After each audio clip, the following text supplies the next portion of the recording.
We're back with another Gore Screaming Show! Welcome back. I'm excited to play this game. I really hope Akane is okay. Alright. Let's get back into it. Get the fuck out of here, Discord. Go away. Go away right now. Why are you here? You weren't here a second ago. Okay, there we go. Okay. While rummaging through his dresser full of clothes that night, he realizes something. There's still a few boxes he hasn't opened since he moved here. He can't find all his clothes. After emptying out his closet, he discovers 3 unopened cardboard boxes. He decides that unpacking them is this late at night is hardly the best time. He'll spend tomorrow morning sorting everything out. Kyoji isn't particularly a neat person, but because the person he lives with is even more hopeless than he is, he gets the feeling that he has no choice but to be responsible. He finds his missing clothes in the second box, which he stuffs into his closet and his bed drawers. But when he opens the third box, Kyoji freezes up. The box has the words "Misk" plastered on it.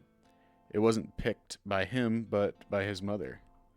Because of that, he doesn't know what to expect inside the box. He finds an old, unfamiliar notebook. This person's handwriting is so fucking ugly. Wait, that's my handwriting. Chuckling at his own words, he examines the notebook's cover. From the looks of it, it's an observation diary about a morning glory flower. The words "First Grade Class 2, Gino Kyoji" are written on the bottom of the cover in rough hand, hard to read letters. Wait, he's like looking at something he drew when he was in 2nd grade. It's like written in crayons, and he's like, "Man, this looks horrible." The kanji for Kyo in his name is written rather oddly. He recalls that he hated writing that kanji because it had too many strokes. Sitting underneath the diary is an album. He doesn't recognize it either. It's probably from before he even moved out of this town. Kyoji decides to... He decides to what? What? Oh, I can only choose 1 or 2? What do we choose? Do we check the notebook or do we check the album? Kind of want to check the notebook first. We'll check the notebook. Whoa. This takes me back. What did I write in here? He starts flipping through the notebook. Most of the notebook pages are blank, implying he didn't use it for very long. As he wonders to himself what he was doing back then, he starts reading, deciphering his old handwriting like some kind of code. Huh? This is room. No, it's bloom. We all planted morning glory seeds. I can't wait for them to bloom. They still haven't sprouted. Why not? Everyone else's morning glories are already starting to sprout, but mine hasn't yet. What is this? This seems to be a record of when they planted morning glories at school, but the next few entries all seem to pay attention, say pretty much the same thing. It does remind him of something. Some distant recollection tugs in his memory. He gets the feeling that soon after they planted the seeds, he got tired of tending them, so he neglected to water them. It only makes sense they wouldn't grow. He smiles bitterly to himself as he leafs through the notebook. He discovers a peculiar page at the beginning of June. Whoa. It sprouted! I did it! Aw. But the page looks like it was torn out once, only to be taped back onto another page. But now the tape has turned yellow with age. Between the torn away paper and the tape covering parts of the page, the exact date is no longer legible. There's something else written there, but it's not legible either. What happened back then? Kyoji knits his brow, but he can't remember. Maybe he should ask Akane about it tomorrow. She was in class back when they were in 1st grade. She has a tendency to remember annoying little details, so maybe she knows. Don't be a jerk. Oh, right! I need to pick clothes for tomorrow. Kyoji puts the observation diary into his desk drawer and resumes grappling with the cardboard box. I didn't have time to check the album, too. Next day. Gore Screaming Show! It's the morning of the day he's meeting up with Akane. In the end, Kyoji decided to just wear his usual clothes. He chews on some toast for breakfast. Well, calling me surprised. You actually woke up on your own. Can't underestimate what a girl can do to a boy, huh? Shut up! You're not gonna dress up after all the rummaging around you did yesterday. I was looking forward to seeing you look all sick today, you know? I said shut up and stop teasing me. Letting it slip that he's seeing Akane today is a huge mistake. Now, Yakamoto has been like this ever since, endlessly teasing Kyoji and poking fun at him. Even now, she's still cackling. Opening the newspaper with a grand gesture that doesn't exactly suit a young woman like her. I mean, you're being so fidgety and innocent right now. Whenever I am going to tease you, if not at a time like this. You know you don't have to keep teasing me about anything and everything, right? Oh, but I mean... Suddenly, Yamiko stops leafing through the newspaper. Her facial expression hardens in an instant. Ooh. What's wrong, Yamiko-san? Kyo-chan, could you grab the remote and turn on the TV? I want to see the news is on. Kyoji does as she asks, turning on the TV and switching it to the news channel. What happened, Yami? Ah! His mouth falls open. Displayed on the TV screen is a familiar place. Is this just past the convenience store on the corner? Yeah, that's what it looks like. Yamiko places a hand on her cheek and heaves an anxious sigh. She then gets to her feet and opens the large window facing the street before waving him over to her. When he does, he sees a tense situation developing outside. There, the neighbors are gathered together, talking with one another. There's a station wagon parked a short distance away. A parabolic antenna extends upwards towards the back of its roof, where some tough-looking guys are busily working around it.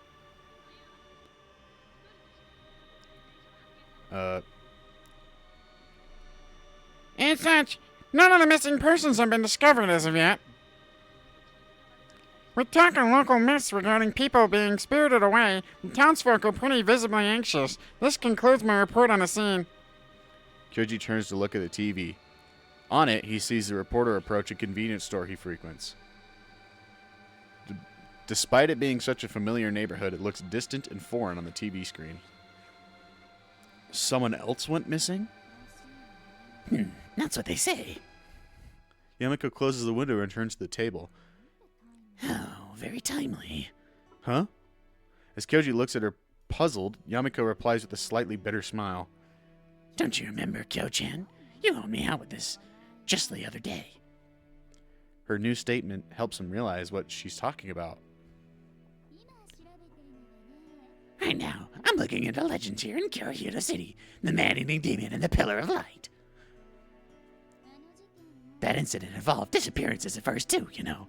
People said the victims were spirited away. The return of the legend, people spirited away in modern times. Nah, that one won't. Too inappropriate. You're gonna give up on that article? Of course not. My boss would never let me. An occult magazine can't pass up such a juicy story. Kyoji understands that this is Yamiko's job. If he were one of her magazine's readers, he'd definitely want to read about a case that's making the rounds and more exciting, the better. But seeing a case that's so close to home get treated as just a story just feels off. Despite that, none of this really seems real. He's so unsure how to feel about it. It's like he's leading a normal life, but everyone around him is making a fuss. That's how this situation feels. Kyo-chan, I won't tell you you can't go on your date, but make sure you don't come home too late, okay? I want you home before it's dark. Got it! And make sure you walk Akane-chan all the way home, understood? Like he didn't do last time. Yeah! Kyoji nods obediently. He starts to think that maybe Akane was forced to stay at home. But just as that suspicion starts creeping up on him, she arrives where they agreed to meet up. Yes! Fine. Ah, thank God. Thank Thank God that she's okay. She's slightly late, though. Sorry I'm late. Aw. She appears gasping for air. Kyoji's taken aback because she's hurrying through the park, not her usual school uniform, but it's a different outfit. She's got these cute little this like camo skirt on. That's pretty awesome. I like that. She dresses kind of like how I dress. I'm glad they let you come. After what happened, I was starting to think they wouldn't let you go outside. Yeah, I had to, take a lot of detours. TV crews kept asking questions. But when I told my folks I'd be with you, they said I could go so long as I came back from sunset. All right, I get it. Pipe down. And catch your breath. Akane tries to explain herself to him while panting heavily, but Kyoji cuts her off. He tells her to wait for a moment, then gets her a sports drink from a nearby vending machine. Here, drink this and calm down. Thanks. Akane takes the drink without protesting and wantonly gulps it down. She must have been really thirsty because she drinks the whole thing in one go. Phew. Finally, all better. What are you smirking about, Kyoji? It feels like I'm watching some commercial for juice or something. Do you have to drink with your other hand or your waist like that? What? What? You got a problem with how I drink? Not really, no, but you don't have to run all the way here. I wouldn't have gone home just because you were a little late, you know. I mean, I can't just keep you waiting. Aw. She says this firmly before letting out a little sound. Oh, Trat. I have to pay for the juice. I'll give you the money. Just give me a second. It's fine, I don't need you to pay me back. Sorry, but I can't have that. Come on! It's fine! Yet Akane still hurriedly rummages through her bag, looking for her wallet. Kyoji scratches his head awkwardly, then grabs her hand. I said knock that off. Look, let's go with this. You don't have to pay me for the juice now if you pay me for my juice when we have lunch. That'll make us even. Fucking frozen. Brother. Fine. So which way to the movie theater? I'm not exactly sure where it is. We have to take a bus. It's a short ride, though. They just built it last year, so the building and screens are all really pretty. I guess the old theater was kind of ancient, but I still feel kind of bad about it being torn down. Yeah, it has good atmosphere to it. They chat as they walk together. This isn't their first time going somewhere together, of course, but this time they feel just a little bit closer than before. Aw. Just 2 days ago, they were talking about what movie to watch, but since they decided to go on a date on the spur of the moment, they don't know what movies are showing today. To that end, Akane said she would look through the town magazines to see what the theater is showing. She pulls out that magazine from her tote bag while they're walking. Oh, here's the right page. So what movie do you want to watch, Kyoji? I'd love to see this one, and this one. Fine, I'll check. Just look where you're going. Kyoji yanks Akane by the arm, pulling her to the side before she walks into a telephone pole. Arigato. So which do you want to see? This one on this page. He leans in to take a look, but when he realizes how close his face is to Akane's after doing so, his heart starts racing. Maybe he's imagining it, but Akane almost looks like she's blushing too. Some of the movie names she's pointing at on the page have been marked with a pen. One of them is an action flick, the other one is a thriller, and the last one is a French romance flick that oozes with a sedate atmosphere. So which do you want to watch? Obviously the thriller, I think, right? The action flick is a kung fu movie. Oh, wait, I like kung fu movies, actually. That Kyoji has kind of been interested in for a while. Raid Redemption, shout out if you know. But Akane likes scary stories, so maybe they would prefer to watch the thriller. And for this romance flick, this is a date after all, so maybe it'd be appropriate. But Akane is surprisingly weak to romantic stuff. But as he weighs his options, she points at the page from the side. Let's watch this one. She points at the action flick. You sure you don't want to watch the thriller or romance movie for girls or something like that? I mean, Think about it. You'll fall asleep watching a romance. Plus, this is the one you want to watch, right? Oh, oh. No, I don't really. I can see it all over your face. Come on, let's go. With Akane pulling on his arm the whole way, they go buy tickets. Seeing her so enthusiastic makes a smile grow on his face. 90 minutes or so later. The movie was pretty fun. The action was flashy, the CG was impressive, and the plot twists were exciting. There were some parts where he laughed out loud while marveling that they had the guts to go that far. But while he was laughing, he thought to himself that having Akane sitting next to him, visibly enjoying herself too, made it twice as fun. Now that the movie is over, Kyoji walks through town together with her in high spirits. This is cute, bro. This is just cute. Some part of him is already planning their next date, but he can't help but feel like that might be rushing things. You want to go to a concert sometime? He eventually decides to try bringing it up. Akane immediately nods. Sure. I'm so glad you asked. I've never been to a live concert before. I'm looking forward to it. You know, I really like songs with a good vibe, you know, the kind you can dance to. Yeah, you can dance all right. Everyone dances together. Kyoji nods profoundly. Jiving and headbanging is part of the course during live performances. I love ballads too. Do they have any songs that are real tearjerkers? Hell yeah, they do. Tearjerkers brings to mind. Oh, I'm so psyched. It's a band like All Oven, right? What is All Oven? All Oven? Kyoji very nearly falls forward. Wait.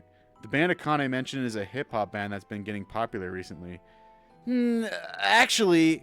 I love All Oven. I've got all their albums.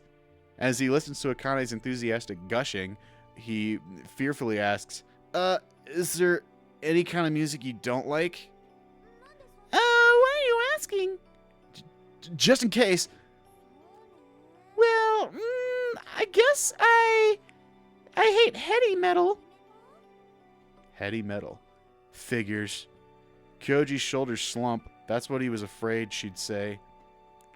Not just that, but she just called it heady metal. She doesn't even know that it's actually called heavy metal. She said heady.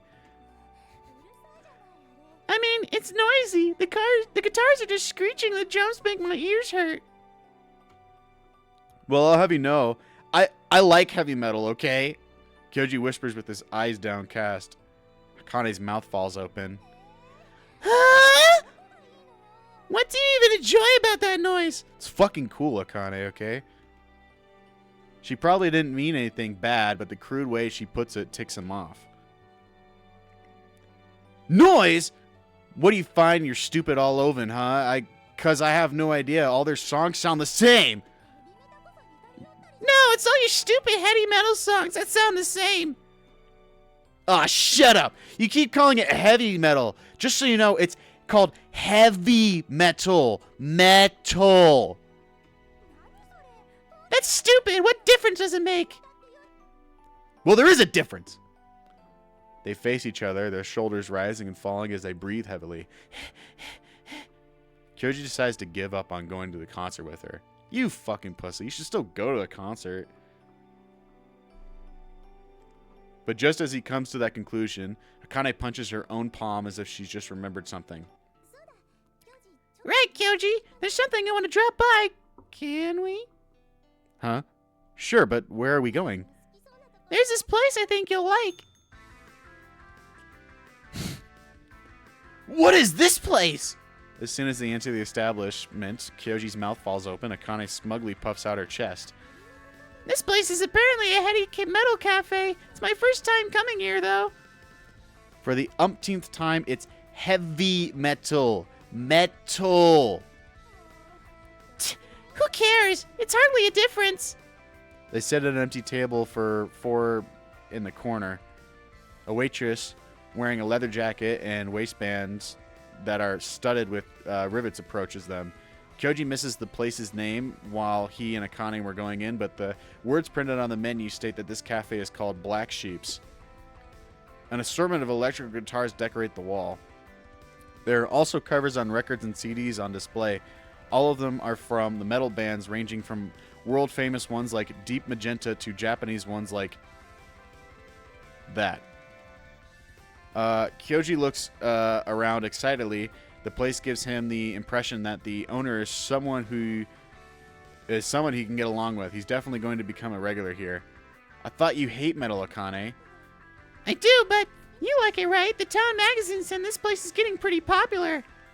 Huh? It said Some people even come over from other cities to check this place out. Akane takes the magazine out of her bag and flaps it in Kyoji's direction.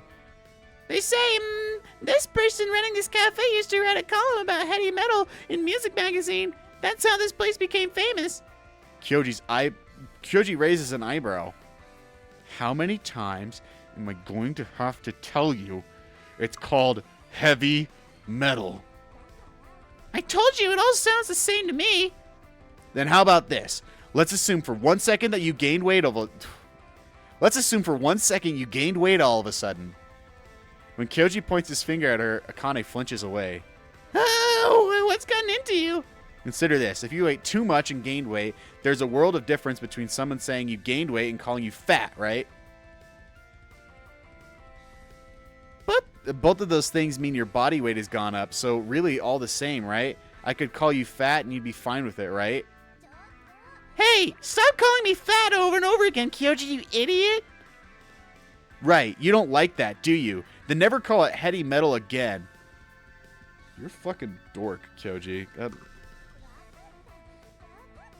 Fine, I get it. I'll never say it again. And that kind of stuff stings, so don't call me fat. Did you say something? No, nothing. I don't think you gained any weight for what it's worth. So you did hear me. Are you ready to place your orders? They completely failed to notice the waitress coming over to take their orders. Kyoji and Akane both turn red in an instant. I'll have the fire fingers. I'll have the soul crusher. The waitress repeats their orders back to them and leaves, but Kyoji thinks he can see a smile on her face. Jeez, she laughed at us because of you. If it's anyone's fault, it's yours.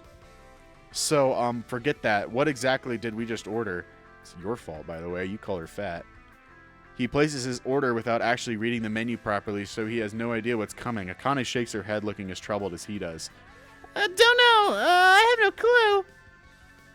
Figures. She took the menus away, too. Their names are pretty crazy, though. I just hope that whatever those dishes are, they're edible.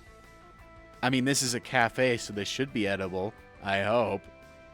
As they wait for their orders to arrive, the two of them talk about this and that. They chat about what Akane's little brothers are doing or what Yamiko is up to. Before they know it, the waitress returns with the dishes the two of them ordered in a hurry. The five-finger Kyoji ordered is yogurt topped with both ice cream and fruit, then covered in finger-like decorations dipped with strawberry jam. How is that fire fingers? Wait. Is yogurt topped with both ice cream and fruit, then covered in finger-like decorations dipped with strawberry jam. Would it make more sense if the fire fingers were like, I don't know, spicy chicken tenders or something? Because you can also call them chicken fingers. I don't know. Kane's Soul Crusher is a sandwich full of super spicy mustard. The two exchange glances, then each put some of their order in the other's plate, then this exchange makes it so they both get an equal portion they can both enjoy. This is pretty good. Yeah, mine's not too bad either. But why call them fire fingers? They're more like bloody fingers, like it's strawberry jam. That's what I'm saying, you know? Good stuff, Akane. Bloody Fingers totally sounds like someone's band's name. Bloody Fingers. It's good. I think I like this place. Now, if only the music they play would just be a little less cacophonous. You don't get it. The music is what makes this place good. Can't you hear these heart-rendering riffs? Really? What are you talking about? Akane cocks her head, baffled. But But hey, that movie was pretty good. Man, it was just great. Now that's what I call a movie. I guess if the designs were a little cooler, it'd be perfect. Kyoji replies while sipping on juice. Akane bottom. She frowns at him in response. Hey, that wasn't one of your monster movies, okay? No, you've got it all wrong. I don't like monsters like mutants. What's the difference? Akane seems to be in a good mood today because every little thing seems to make her smile. They talk about this and that for a while. Some part of him is relieved to see her smiling. When they're like this, like everything is back to how things were before he moved away. No, things were simpler back then. He thought of Akane as nothing more than a friend. And then that incident happened. Kyoji, what's wrong? Huh? Nothing. I wish this music was like a slightly quieter for this scene. It doesn't really fit the mood. His feelings must be showing from his expression because Akane peers at his face, looking at him with concerned eyes. Am I talking too much? Akane smiles uncomfortably, her expression mired with concern. You blabbering too much isn't anything new. I got used to that years ago. Stop being a jerk, Kyoji. Hold on, Kyoji. Why are you laughing? But Akane's smiling too, even as she says that.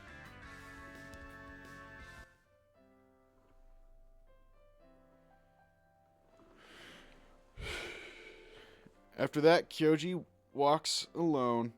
After what? Oh, did you walk her home or something? Can I read the backlog?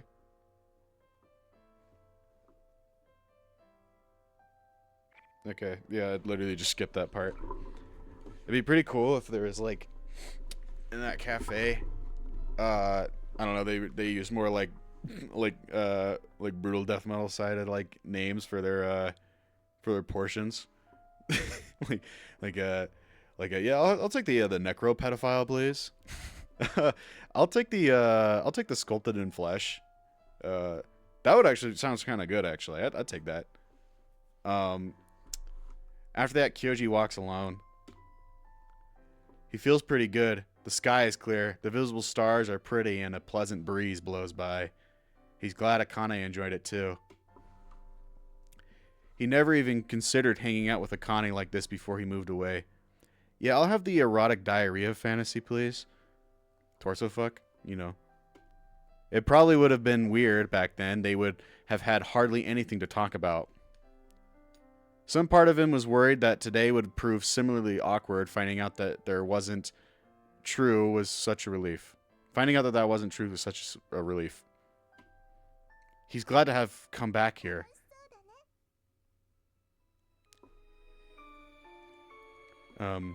You look like you're having fun. He stiffens at the sound of this. Oh. Stiffens with a boner. He sees a small, round object poking out of a nearby alley. It's someone's head, and it's giggling. He recognizes that voice. You're Yuka, right? She doesn't step out, though. Her head alone pokes out of the alleyway, giggling and cackling at him. That's creepy! Come out here already! It pisses him off. That's with this mess-up situation. Stop fooling around already. Just come on out. Koji stomps over to her, extending his arm with the intent of pulling her into view, but Yuka quickly pulls her head back into the alley. The moment he looks around the corner, he freezes up. There's no one there. He doesn't even hear any footsteps. The only thing he can find is a small puppet lying on the pavement. The puppet's head looks a lot like Yuka's face.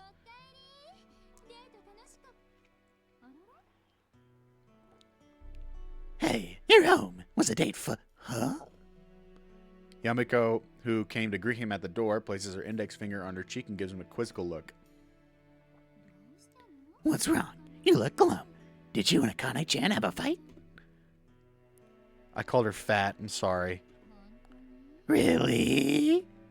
Kyoji brushes past her. Yamiko looks through the open apartment door, peering up at the sky outside. Oh, it's dark already. You did walk Akane-chan home, right? Yep. He goes into his room and topples onto the bed, lying on his back. He besets by that kind of exhaustion one feels after a great deal of stress, like after watching a horror movie or exiting a haunted mansion in the amusement park. So he's scared, is what he's trying to say. The only difference is that fear hasn't completely left his body yet. No, the terror is still there, sitting like a lump in the pit of his stomach. As long as it's there, it continues to fill his heart with a dark, swirling emotion. Hey, tell me what's wrong. Really, what happened? Yamako approaches him concerned. He considers confiding in Yamako, but he isn't sure how to explain the emotions he feels when thinking of Yuka. After all, she's just a little girl. She's shorter, thinner, and weaker than him. True. She might appear in unexpected places and say weird things, but that can just be interpreted as a child's poor sense of humor.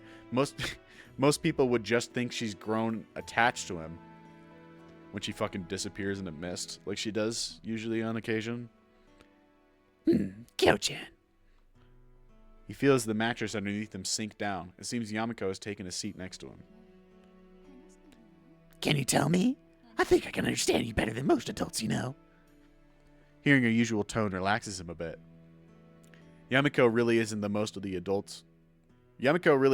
most of the adults he knows. She's more free and unrestrained. My bad. She'll hear him out even if it's about this weird underground, unguarded, and inexplicable fear. Yamako-san, But just as Kyoji tries to speak, his phone ringtone plays in his breast pocket, telling him that he's received a message. Give me a sec. It's from Akane. He hurriedly opens the text. Today was fun. Send her Akane. I had fun today. Thanks for walking me home. My kid brother keeps asking me questions. It's kind of annoying. They're so, precocious now that I'm becoming too much to handle. Let's go watch a movie again sometime. The hell's wrong with me? Kyoji cracked a smile. Her message is so peaceful and run-of-the-mill it makes him feel stupid for being so frightened. Looks like you two made up. Yamako peers at his phone from the side and smirks at him. She looks like she thinks everything's alright now, but Kyoji figures it's fine to leave it at that. He finally, truly, and honestly relaxes.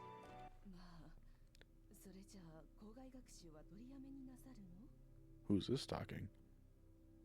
Then, I suppose the field trip is called off then. Yes. It's probably for the best. That's what the middle-aged teacher tells his wife of many years. His wife nods again and again, and then places a hand on her cheek. I guess it's to be expected. What with these weird incidents recently? Yes, really. Just what kind of lunatic would do those terrible things? Anyway, thank you for dinner, dear.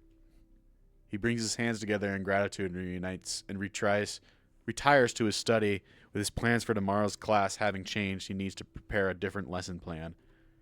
After their son moved out, there was free room in the house that he could finally use as his own personal study. He immediately puts the room to use, using it to smoke his cigarettes in peace. This room is the only place in the house where he's allowed to. After having a smoke, he opens a folder, rummaging through it for past materials that might be of use. He's a veteran teacher who spent over 30 years in this area. Due to his line of work, his posting often changes, but he feels a great deal of affinity to this land and to this school. By the time his career as a teacher really took off, he had already been assigned to the school once before. That makes it the second time he's worked at this school. If one were to combine the duration of his previous tenure with this time here now, he's been employed at this school for about 10 years. Oh, is this, Andu? Mr. Andu? In fact, many of his alumni live in the area. While he knows that some of his students are bad people, he can't imagine that any of them would be so depraved as to stoop to such terrible acts. Whoever is behind this incident must be some kind of degenerate from outside town. Some people say that the town's insular society is a way of turning the city's people into criminals, but that's nonsense. Those people don't understand anything. He has always believed that that's simply impossible. This must be the doings of an outsider. The city drives people mad. The new student who transferred into Class 2A last week is a good example of that. Apparently he's originally from this town, but looks at him now. After growing up into an adolescent under the big city's influence, he started trouble as soon as he transferred in. All these kids who stir up trouble and try to stand out must be inspired by the big city's bad influences. This kidnapper character is more certainly not a local. It simply can't be. The thought is what helps him protect this world. With this world remains infallible without a single blemish or crack. People who would do such vile things can't possibly be around him. This is all the work of outsiders. You're stupid! Don't you think so? Another voice fills the room, making the teacher jump. Yes, I do! I do think so indeed! At first, he can't see. I'm giving like a Mad Hatter voice. At first, he can't see where the voice is coming from. He looks around, but he can't find anyone else in the room. As he looks around in a panic, he hears the voice again. Gochirayo, gochirayo! Ooh. That's scary. Who are you? How did you get in here? But for some reason, the mysterious man lets out a rolling, high-pitched laugh in response. That laugh causes him to demand in a frenzy. Oh. What's so funny? Oh. That's philosophical. A very philosophical question. Yes, very deep, quite profound. You're stupid. But that question wasn't bad at all. The way his person speaks is off. One closer inspection, he has 2 sock puppets on his hand, as if putting on some kind of weird performance. If you ask me who I am, I might be anyone, and I might be no one. How is that? Answer philosophical. Yep, that feels right. That feels oh so fickle. What is he talking about? He's not going to dignify this by giving it attention. He bites his lip, disgusted. He's still confused, but at length realization dawns on him this is a trespasser. No shit, what? He makes for the door, intending to have his wife call the police. Whoa there! What looks like a black curtain suddenly drops in front of him. The pale figure who was in the corner just a moment ago now stands right in front of him. You can leave, but there's a little something I need to do first. Yes, sir. I must do indeed. There's something I simply must do. What? The man's eyes narrow in fear. Don't worry. I'm going to eat you. Old men don't agree with my stomach. Yes, indeed. I'm a goremanda. Yes, I am. I'm not going to eat you. But I'm still going to pull a teensy-weensy little prank. Oh. I'm going to save right here. Save the game. Boom. Back. It glitched again and I didn't get to see the title card. Ohio, Koji! Oh, sorry. Let me do that again. Ohio, Koji! Kyoji groggily drags his feet as he shambles to the door, then greets her with a sleepy voice. Morning. Why do you always have to be in such a sleepyhead? Go wash your face! At this point, she can't even use the delivery of handouts as an excuse to come here, but he doesn't bring that up to her. They go to school together once again, speaking about this and that as they walk. As the school slowly comes into view, they spot more students walking together in groups. Akane pushes Kyoji forward. You go ahead. What? What's the big idea? Just go. I think everyone already knows we went to watch a movie together, so it'd be awkward we walked into class together, too. Don't they already know we're dating, though? What would be the point of that? Oh. Anyway, I'll come to class in a bit. Bye. No. Akane, no, you're gonna get fucking kidnapped again, bro. I mean, sure. Just the other day, she was complaining around Kyoji. Just the other day, she was complaining about Kyoji not wanting to walk with her, but today she's complaining about the opposite. He thinks to himself that surely they're probably way past that point already. Kyoji slowly pulls ahead of her. When he glances over his shoulder, he sees Akane following about 50 meters behind him. Her eyes are fixed directly on him. There's a faint smile on her lips, which makes Kyoji smile too. Baka! Just kidding. It says dummy. Kyoji throws his bag over his shoulder and passes through the school gate. That morning is relatively peaceful. As soon as Akane makes it to the classroom, the girls surround and start teasing her. Kyoji occasionally feels the pickle of her gaze on him, but he tries to ignore it. Being self-conscious about it would probably just make him look lame. You do look lame, always. Although some of the boys ask him the odd teasing question, they don't make nearly as much of a fuss about it as the girls do. It seems like it's mostly because the guys are still afraid of Shadashima's group. For some reason, the three weirdos are oddly docile today. They're huddled together and whispering about something, but they keep their voices down and are uncharacteristically quiet. Good. Please don't show them to me ever again. Shadashima himself doesn't seem to planning. He doesn't seem to planning to make any moves for now. He's holed up in the usual corner, sitting while surrounded by his cronies as always. Kyoji can feel the occasional glance he throws in his direction, though. Just ignore him, Kyoji. I know, I'm not gonna give him the time of day. Shinta gives him a concerned warning, but Kyoji replies calmly. During class and the breaks in between, Kyoji gaze occasionally meets Akane's.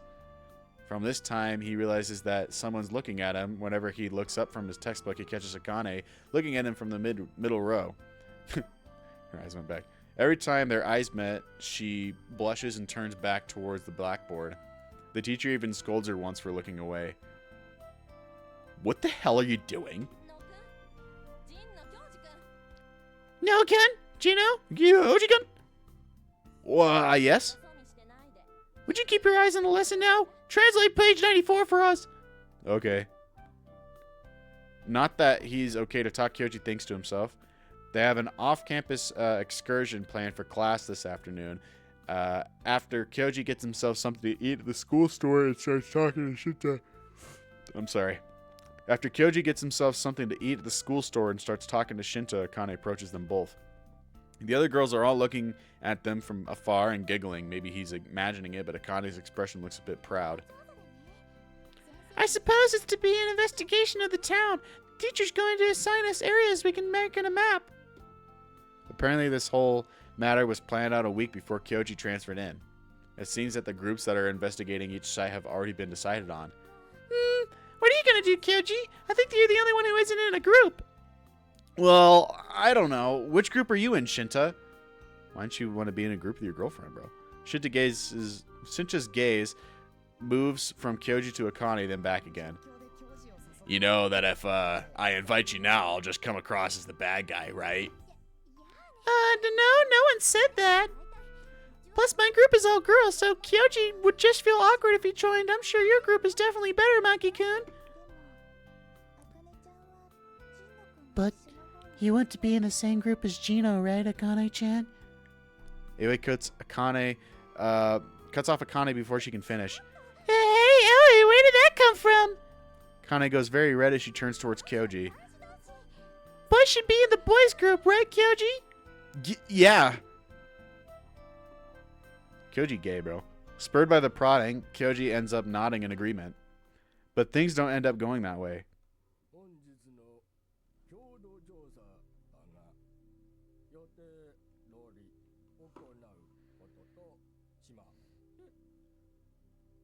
Huh.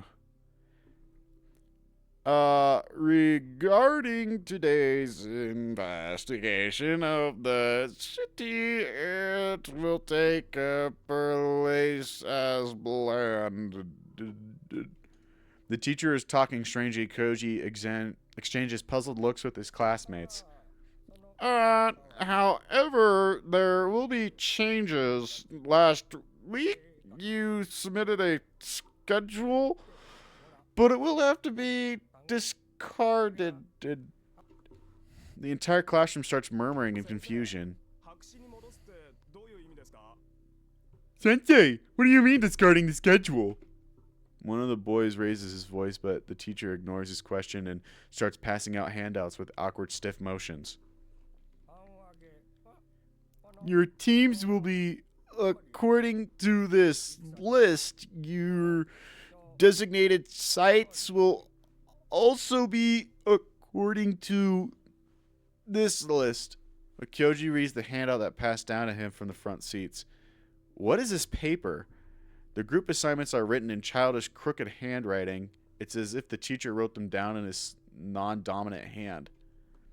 And the spacing between each of the letters is weird too. So much so that it's difficult to read. Each letter is either too high, too low, or simply off from the ones before and after it. The names keep wandering out of the lines, meaning it's hard to tell who's in which group. My bad. On top of that, the groups have been given strange titles like Happy Bear Group or Hoppy Rabbit Group. I want to be in Hoppy Rabbit Group. Incidentally, Kyoji's group is apparently called Brady Cat Group. What's with these weird names? Well, I guess we're still in the same group, though, Kyoji. Yeah, us and the other members are Akane, Aoi, and Kika. That's fortunate enough, since none of the Shadashima's gangs are in it, but Kyoji looks at the assignment, puzzled. Maybe he's just reading into this too much, but the rest of the group seems to have been organized either by alphabetical order or according to their seat numbers. So why is Kyoji's group alone organized differently? But Sensei, why can't we go on a group assignment we decided on earlier? One girl raises her hand in complaint. A few of the other students murmur in agreement. Shut your mouth! The teacher slams a textbook in his hand against the lectern. The girl who spoke out jolts in fright. Shut up! Shut up! Shut up! Shut up! Shut up! Shut up! Shut up! Shut up! Shut up! Which each word he slams the book against the table again and again. Each time he does, he bounces atop the teacher's platform. He shakes his head so hard that his hair flops forward and around. It looks to Kyoji like he's headbanging at a concert. You will do as your teacher says. Good boys and girls obey their teachers. Yes, they do. Yes, indeed. If that's clear, then go. Go on out. Hurry. The teacher points to the door, frothing at the mouth. Shadashima's groups are the first to stand up. Hey, let's bounce. I'm not playing along with this bullshit. He and his flunkies ignore the team assignments, walking out of the classroom. After that, the rest of the students, although seemingly displeased with the affair, join up with the groups and leave. The girls approach Kyoji. Let's go. Yeah, we should. They pick up their notebooks, writing utensils before getting to their feet. As they're about to leave the classroom, Kyoji turns around one last time. He sees the teacher suddenly look up like a doll that just had its spring freshly wound. He turns to Kyoji's group, his expression blank and his mouth closed, and waves at them the same way a small child might. Kyoji feels like he just witnessed something oddly forbidden. That thought makes him hurry out into the corridor and close the door shut behind him.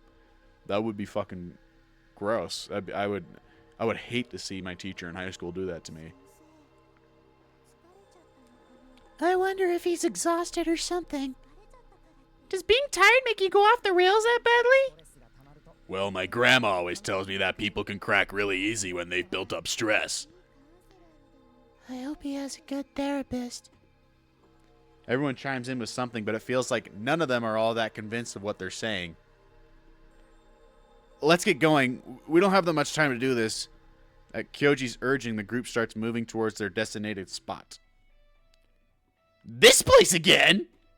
As they step onto the shrine's grounds, Kyoji lets out a heavy sigh. The designated site in the handout is near the Nishimori Shrine.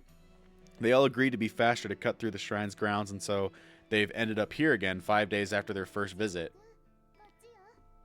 Over here, Juno-kun. Kika waves at him. They go down a small road leading away from the shrine and onto a small trail. If they go much further ahead, they'll find the Hokora Yamiko investigation the other day. Whoa, this is rough. Despite being the most athletic among them by virtue of being on the soccer team, Shinta's the first to complain. Aren't you in the sports club? My club wears me out plenty as it is. I don't need to exhaust myself doing anything else. The slope should even out in a little while, so just keep going at it. Akane looks a little annoyed. Seeing her this way has Kyoji worry about her even more. This area has some pretty bad memories for her and Kyoji after all. Seems that like Akane has forgotten what happened here. It seems that Akane hasn't forgotten what happened either. Didn't it happen like 2 days ago? Kyoji looks away, feeling like there's a bone stuck in his throat. Squidward. There's a blank map on the handout, the part that depicts the top of the mountain where Hakora is circled. Aoi, can you take out the colored pencils? Yeah. When they reach the peak, Akane starts drawing the Hakora. What else are they supposed to draw here, though? It doesn't look like there's anything else to draw around here. But we can't go back after drawing just one spot. Aoi says, nervously fidgeting around. Maybe we should draw the trees or something. If we do that, all we'll be drawing are trees. Though actually, if you go a bit ahead, there's this welled well. Kyoji lifts up his hand and points it out. Right, there's that! It might be worth checking it out. Should we?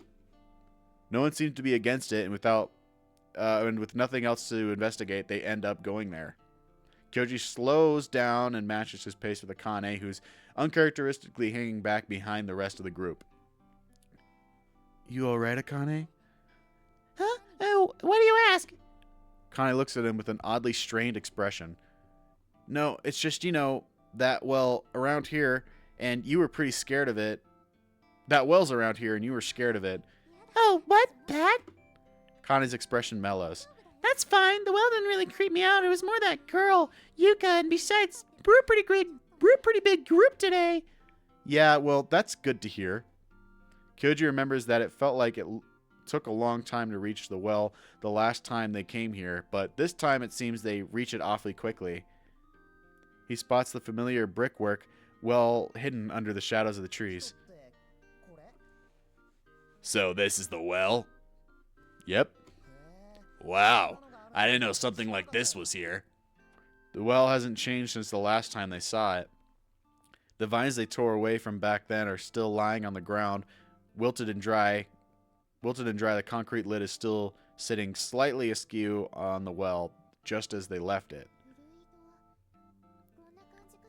An old well. Well, how's this look? You're really good at drawing, Misoto-san. Shinta says, sounding impressed as she looks at Kika's drawing. What's wrong, Aoi? Aoi has been looking at the trees this whole time, murmurs in reply.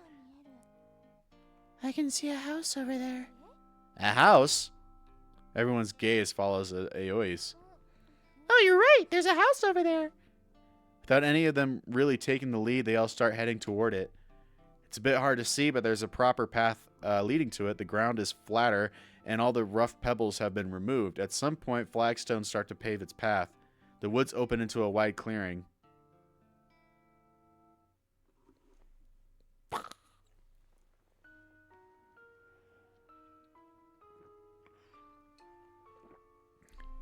The stone-paved road leads to a large, old-fashioned western estate. That's kind of weird to see in Japan. The facades on top, the facades and top hinged windows are covered with vines. The gables have engravings on them, and the roof is covered in slate tiles. How did nobody see this last time? This is a huge-ass house. It's Kyoji's first time seeing such a large, fancy estate. Shinta's mouth hangs open. Duh. Holy cow, I think this is my first time seeing something like this. Kyoji, did you know this house was here? No. Kyoji shakes his head. He used to play around here all the time back when he lived here as a kid, but he never knew about this. Something feels off about this. It's possible that he missed the well, but the fact that he never saw this large house once in all the years he played around in these woods strikes him as wrong. Akane seems to be thinking the same thing because she looks at it with surprised, incredulous eyes. It doesn't look like it's been newly built. Definitely not. This place looks like it's falling apart. It's completely covered with overgrown vines. It certainly doesn't look like a new building. Most damning of all are the cracked windows and the rotting wood of the front door. It doesn't look like anyone lives here. Aoi whispers. Yeah, looks a little too run down for someone to live here. It's cool, though. Ruins are exciting, don't you think? I actually like looking at picture collections of old buildings. Wow, I never knew you were into that. Well, it's not like my hobby, really. My mom and sister like to look at them a lot, though. As he says this, Shinta approaches the mansion. Maki-kun, isn't it dangerous? This place might be falling apart. Don't worry. I'll be careful. Shinta peeks in through the window. Kyoji, curious, follows after him. The window's glass is covered in dust, but Kyoji can still make out what's inside. Various old-fashioned furniture sits inside, looking similarly abandoned and uncared for. There's furniture inside! Huh? So is someone living in there? Akane asks curiously, falling behind him. You're right. Is this the living room? This place looks rich. Looking around him, he sees Aoi and Kika are also standing nearby, peering inside just like him. Huh? But if there's furniture in there, doesn't that mean someone lives in this place? You don't know that. You can find things like syringes and old medical equipment lying around in abandoned hospitals, right? Did you learn that from your sister's picture collections too? Yep, super creepy. Apparently a murder took place in this one hospital. I feel like you'd find syringes in like old abandoned buildings because people are going up in there to, fucking shoot up. You know what I mean? Hey, no scary stories right now. Kane cuts Shinta off. You're the one telling me that. Usually you're the first to listen to horror stories. Yeah, but not here and now. Who is this? Excuse me. A feeble voice disturbs their conversation. It's Grandma. An aging woman with a very emaciated face looks at them from the front door. Is this the grandma that got beaten up with a purse? She wears an eye patch on her hollow-cheeked, pallid face. She has bandages all around her neck, hunched back in a crooked posture with that only remains upright by virtue of leaning on a cane. She looks less like a woman and more like a hag. What a jerk. Her sickly, injured appearance is unpleasant to behold. Jeez, it just gets getting worse, bro. Feeling uncomfortable about how they were just vocally criticizing her house, Kyoji awkwardly freezes up.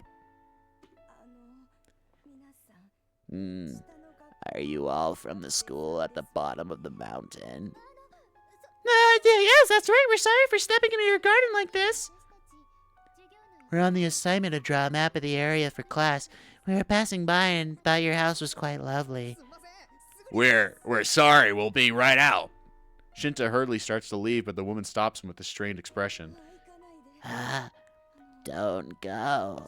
I'd like to invite you inside for tea if you don't mind. The offer catches them by surprise. They all exchange gazes. We're in the middle of an assignment for school. We can't stay too long. The woman implores them, wringing her hands with a desperate expression. It's frozen. I won't take much of your time. My, daughter says she very much wants to see you. Daughter? Yes, she's a very charming girl, but she's ill and can't attend school. So if you could, please. She bows her head again and again. The woman's age, not to mention her emaciated, sickly appearance, make it hard for them to refuse when she begs them like this. Akane turns to look at Kyoji with a troubled expression. What do we do? She asks him, "Why are you asking me?" I don't know. I just feel like I should. It's not just Akane. Everyone's gazes are fixed on Kyoji. He isn't sure how or why, but for some reason, everyone here is looking to him to make a decision.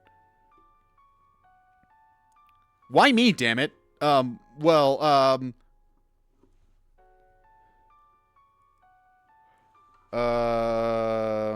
guess we could check it out, or we shouldn't. Not when we're in the middle of an assignment. This one's boring. We're gonna do this one. I guess we can check it out. The lady seems pretty desperate. Kyoji eventually comes to his conclusion. Yeah, and I feel bad for her sick daughter. Maybe all she wants are friends. Just for a bit, I guess.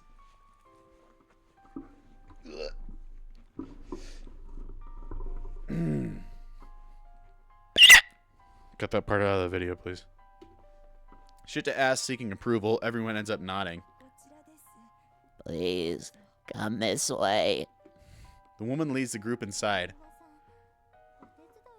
You think this old lady's the maid here or something? She said daughter earlier, though. I think she lives here. But she looks a little... Akane hesitates before finishing her sentence, but Kyoji understands what she means. She looks too shabby to be the owner of such a large mansion. Her unevenly cut hair is much too short. Patches of her scalp are entirely bare. What hair she has is grizzled, dry, and dull. The clothes she wears are also concerning. Her cardigan is covered in lint and full of holes. She certainly doesn't look like the house's owner. The rhythm of her footsteps and the clicking of her thick cane leave his ears ringing. Maybe it's nursing fatigue. Her daughter is sick after all, and she's probably ill in some way too. Is that the voice I was giving her? Maybe it's nursing fatigue and her daughters are sick after all, and she's probably ill in some way too. The three of them walk ahead of Aoi, whispering so the woman ahead of them won't hear them. They pass through a large entrance hall, turn to the right, then walk down a corridor. The mansion is quite impressive. Kyoji is hardly an expert on the topic, but even he can tell that the furniture and fixtures are probably very expensive.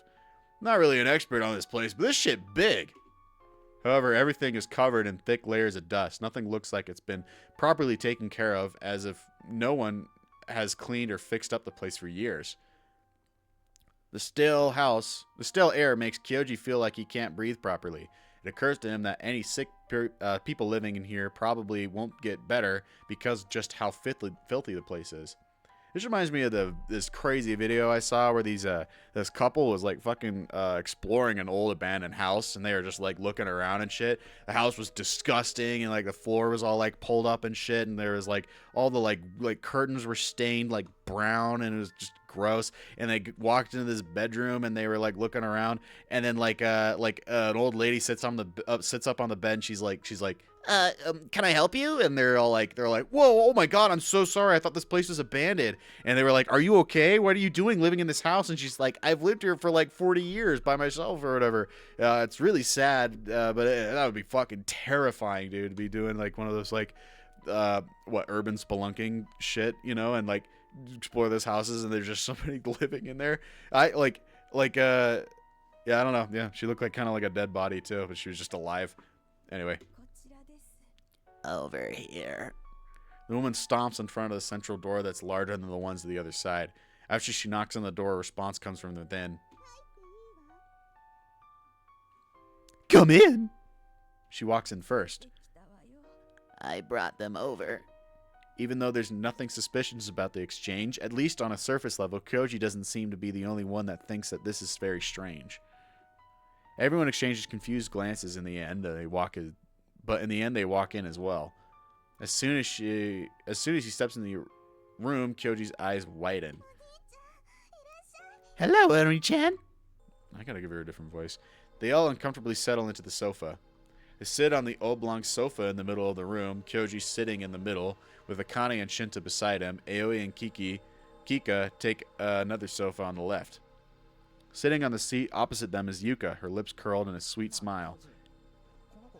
Hey, Kyoji, who's this girl, a friend of yours? Like I'd be friends with someone like her. Yuka seems to shrink upon Kyoji's spiteful words. Hey, Kyoji, how can you say that? She's a little girl. Kyoji wordlessly glares at Yuka, who suddenly brings a hand to her mouth. I'm sorry, but you're still mad at me, aren't you? Her clear, large, crystal-like eyes well up with tears. Huh? You hate me because I kept following you around, don't you? No, Kyoji stammers, confused. It feels like all his animosity from before has drained out of him. Yuka remains seated, hanging her head like she's on the verge of tears. I'm sorry. I'm really sorry. I just don't have any friends, so I wanted someone to talk to. But I just didn't know what to say. I really didn't mean to be bad. Small teardrops fall upon her fingers that are clenched the hem of her skirt. Kyoji. A surge of guilt shoots through Kyoji. Shinta elbows him. But is this Yuka really the same girl he saw from before? Shut your trap already. Huh? Stop meddling with me. What do you think sticking your nose into other people's problems makes you a good person? Hey, what are you saying? You're annoying, you know that? Everyone else doesn't feel comfortable telling you that. How could she be so docile and friendly now when she is so nasty the other day? Some voice in his head warns Kyoji that she's trying to deceive them. But seeing tears fall from Yuka's eyes even as she tries to hold them back gives Kyoji the uncomfortable feeling that he's bullying a child. Kane rises from the sofa and kneels next to Yuka. Don't cry, Yuka. This guy's a little foul-mouthed, but he's nice at heart. He's not mad at you. Hey, Akane. Isn't that right, Kyoji, right? Kane looks at Kyoji, signaling him with her eyes. It's clear she wants him to just nod and agree. She's treating him like the bad guy here. There's one thing I gotta ask. Why did you say all those mean things the other day? I'm sorry. I didn't need your apologies. Just answer the question. Gino-kun, Even Kika's expression darkens as she tries to stop Kyoji from questioning her. However, he refuses to back down about this. Yuka raises her tear-streaked face. I was jealous. You're all such good friends, and you have so much fun, so I wanted to pull a little prank on you. I am really sorry. I won't do it again. I wanted to apologize, and then I saw you stop by my house, so I asked Mommy to call you over for me. Yuka's apology is quite proper. The extent to which she goes to apologize causes Kyoji to lose the urge to express her any further. Will you forgive me, Oni-chan? Kyoji! Pressure of everyone's eyes upon him feels like nails piercing through him. Even Aoi, who's usually disinterested in whatever might be going on, is staring daggers at Kyoji. Sticking to his guns when he's the only person who thinks this way just feels stupid. Even Akane, who was the one who got offended, is kneeling next to Yuka and holding her hand. He has no choice but to say yes. Oh, that's great. Yuka beams at him, a rosy blush on her cheeks. She really is cute. Everyone else stares at her, enchanted. Even Kyoji has to admit she looks as cute as those idols on TV. Yuka stares at Kyoji with a grin, looking genuinely happy. Thank you for forgiving me. I'll never, ever say stuff like that again. Mommy scolded me afterwards. She told me I shouldn't say things like that. Right, Mommy? The woman from earlier who has been standing in the corner nods with a slight pause. Yes, that's right. That said, looking at the two of them now, they don't look like mother and daughter at all. Yeah, they don't. She looks like an actual drawing of a human, and she looks like, well, she looks like that. Her head is like fucking 4 times as large. Mommy, what about the tea? Huh? Yuka's smile deepens as she cocks her head. Oh, Mommy, I told you to make them tea earlier. Did you forget already? Right, you did. I'm sorry. I'll go make it right now. Yuka's mother looks terribly flustered by this. Her cane slips across the floor, causing her to lose her balance. Kyoji and Shinta hurriedly get to their feet and lend her a hand, but she grabs the door just in time. Regaining her balance, she then slips into the corridor and disappears from sight. Kyoji furrows his brow the way Yuka's mother panicked didn't seem normal to him. Why was she so flustered? As he returns to the sofa, his gaze immediately clashes with Yuka's. You know, despite how she looks, Mommy's kind of flustered klutz, and she's forgetful too. Yuka brings her hands together and tilts her head. You're on a school assignment, right? Then you can't stay here for long, can you? Still, feel free to take a little break. I'm sick, so I can't go to school, and we only just moved in here. It's my first time talking to so many people at once. I'm so happy. Kyoji and the others end up staying there until just before it's time for them to head back to school. Yuka eagerly tells them she doesn't have a father and that she's lonely. That makes them all the more reluctant to leave. She walks them to the entrance hall, crosses her arms behind her back, then raises up slightly to tiptoe to gaze. She raises up slightly on tiptoe to gaze into Kyoji's eyes. Please come visit me again. I mean, all of you, of course. Yeah, for sure. Kane replies with a grin. Bye. Everyone starts walking back the way they came. Kyoji starts to leave as well, but for some reason his legs suddenly freeze up. Feels like he just heard someone calling for him to stop, almost like someone had tugged on him from behind. As Yuka waves at them, he sees her mother standing behind her in the entrance hall looking straight at him. In contrast to the way Yuka's gaze seemed to stab into him, her mother's eyes seemed to cling to Kyoji's. When her eyes meet his, she parts her lips as if to say something. But What was that just now? even further behind her mother, at the very edge of town, he sees a glimpse of something like black fabric. Just then, the mother's expression changes. Yuka's mother goes completely pale. She flees into the other room, tripping over her bad legs. What's wrong, Oni-chan? Despite them being the ones being escorted out, he sees Yuka's mother off, stunned. Yuka looks up at him curiously. Did Mommy do something? Yuka's eyes narrow. No, not really, actually. Is there anyone else in your house besides you and your mom? No, just us. I told you earlier, it's just me and Mommy. Why? It's just I could swear I saw someone else moving around inside. It looked like a cuff of a shirt or something. Hearing that, Yuka brings a hand to her mouth and chuckles. Mommy probably forgot to close the window. You must have seen a curtain flapping around. Right. I swear, Mommy could be so clumsy. I'll have to give her a piece of my mind. Yuka puts her hand on her hips in a theatrical display of anger, but her big round eyes twinkle impishly. She's going to scold her. I couldn't say that about my mom, not even as a joke. If Koji ever dared to say that, his mother would slap him in the face twice over. Damn. Sure, every family is different, but as far as parent-child relationships go, Yuka seems to be pretty strange. Kyoji, let's go. We're gonna be late. Yeah, I'll be going then. Yeah, see you.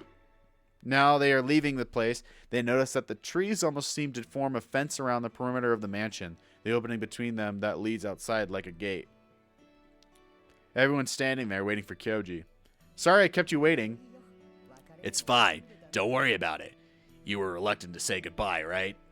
Shinta pokes him in the ribs. Kyoji pokes him right back. Huh? As if. Despite everything, you didn't want to say goodbye, didn't you? I mean, that girl looked totally attached to you. What are you talking about, bro?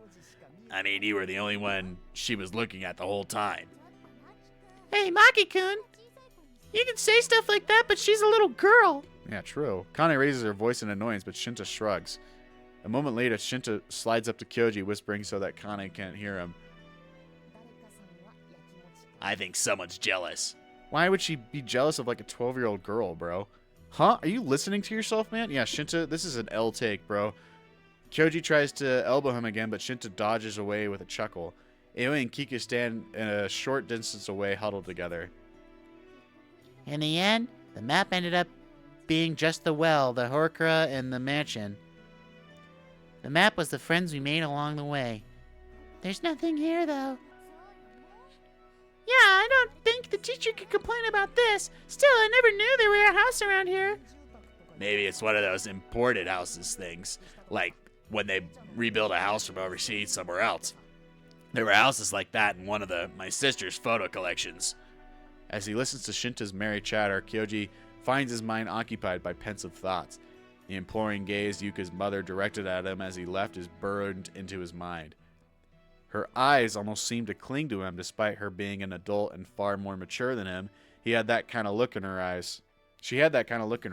What made her so desperate? She's probably going to be fucking murdered. Concern for her sickly daughter, joy at seeing her girl finally make some friends, anxiety from her uncertain future? None of those. Being a boy, Kyoji can't imagine how she must feel. Even when she was serving them tea while they were chatting with Yuka, the woman seemed restless, fidgeting back and forth. Poor Yuka-chan, though. She doesn't have a dad. Her mom looks like old and frail and ugly, and Yuka-chan herself is sickly.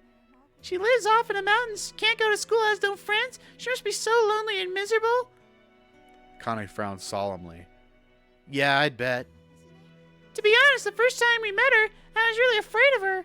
I mean, she said all those weird things, and when I met her after that... You mean you met her after that? Oh, right, I never told you. Actually, a couple days after that, I saw Yuka near my house. She said something about how she wants to be happy. Akane scratches her cheek with an awkward smile. Looking back at it now, I guess I'm more a scaredy cat than I think. I was terrified when she approached me, so I couldn't really say anything back to her.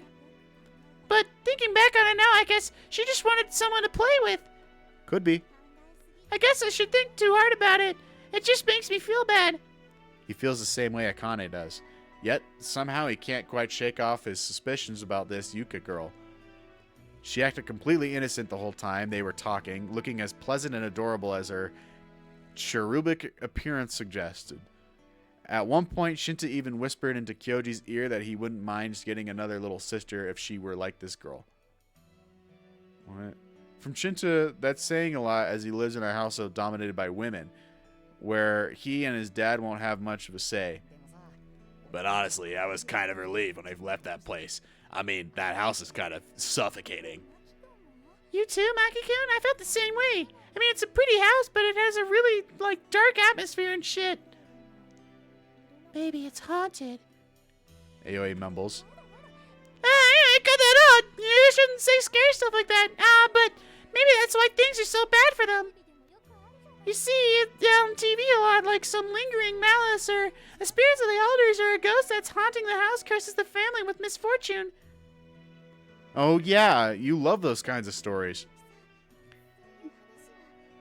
Nakami-san, could you please not say stuff like that? But maybe the house really is the reason both of them are so sick. Hey, Miss Sono-san, not you too. I mean, the climate in Japan is different from abroad. Maybe the house's architecture is foreign. It's meant for a different climate, where the humidity is very different, so it's very uncomfortable to live in. Oh, maybe you're right. I guess it isn't really healthy for them if the house is too damp. They slowly start walking back. They pass through the gate-like gap in the trees. As they pass by the well again, someone calls out to Kyoji. Wait. Oh! This guy looks badass! Tall man sways to his feet under the shade of the trees. He's wearing a worn-out, filthy coat, and his face is covered in stubble. He doesn't look much different from the vagrants that sleep curled up in the corner of the train station.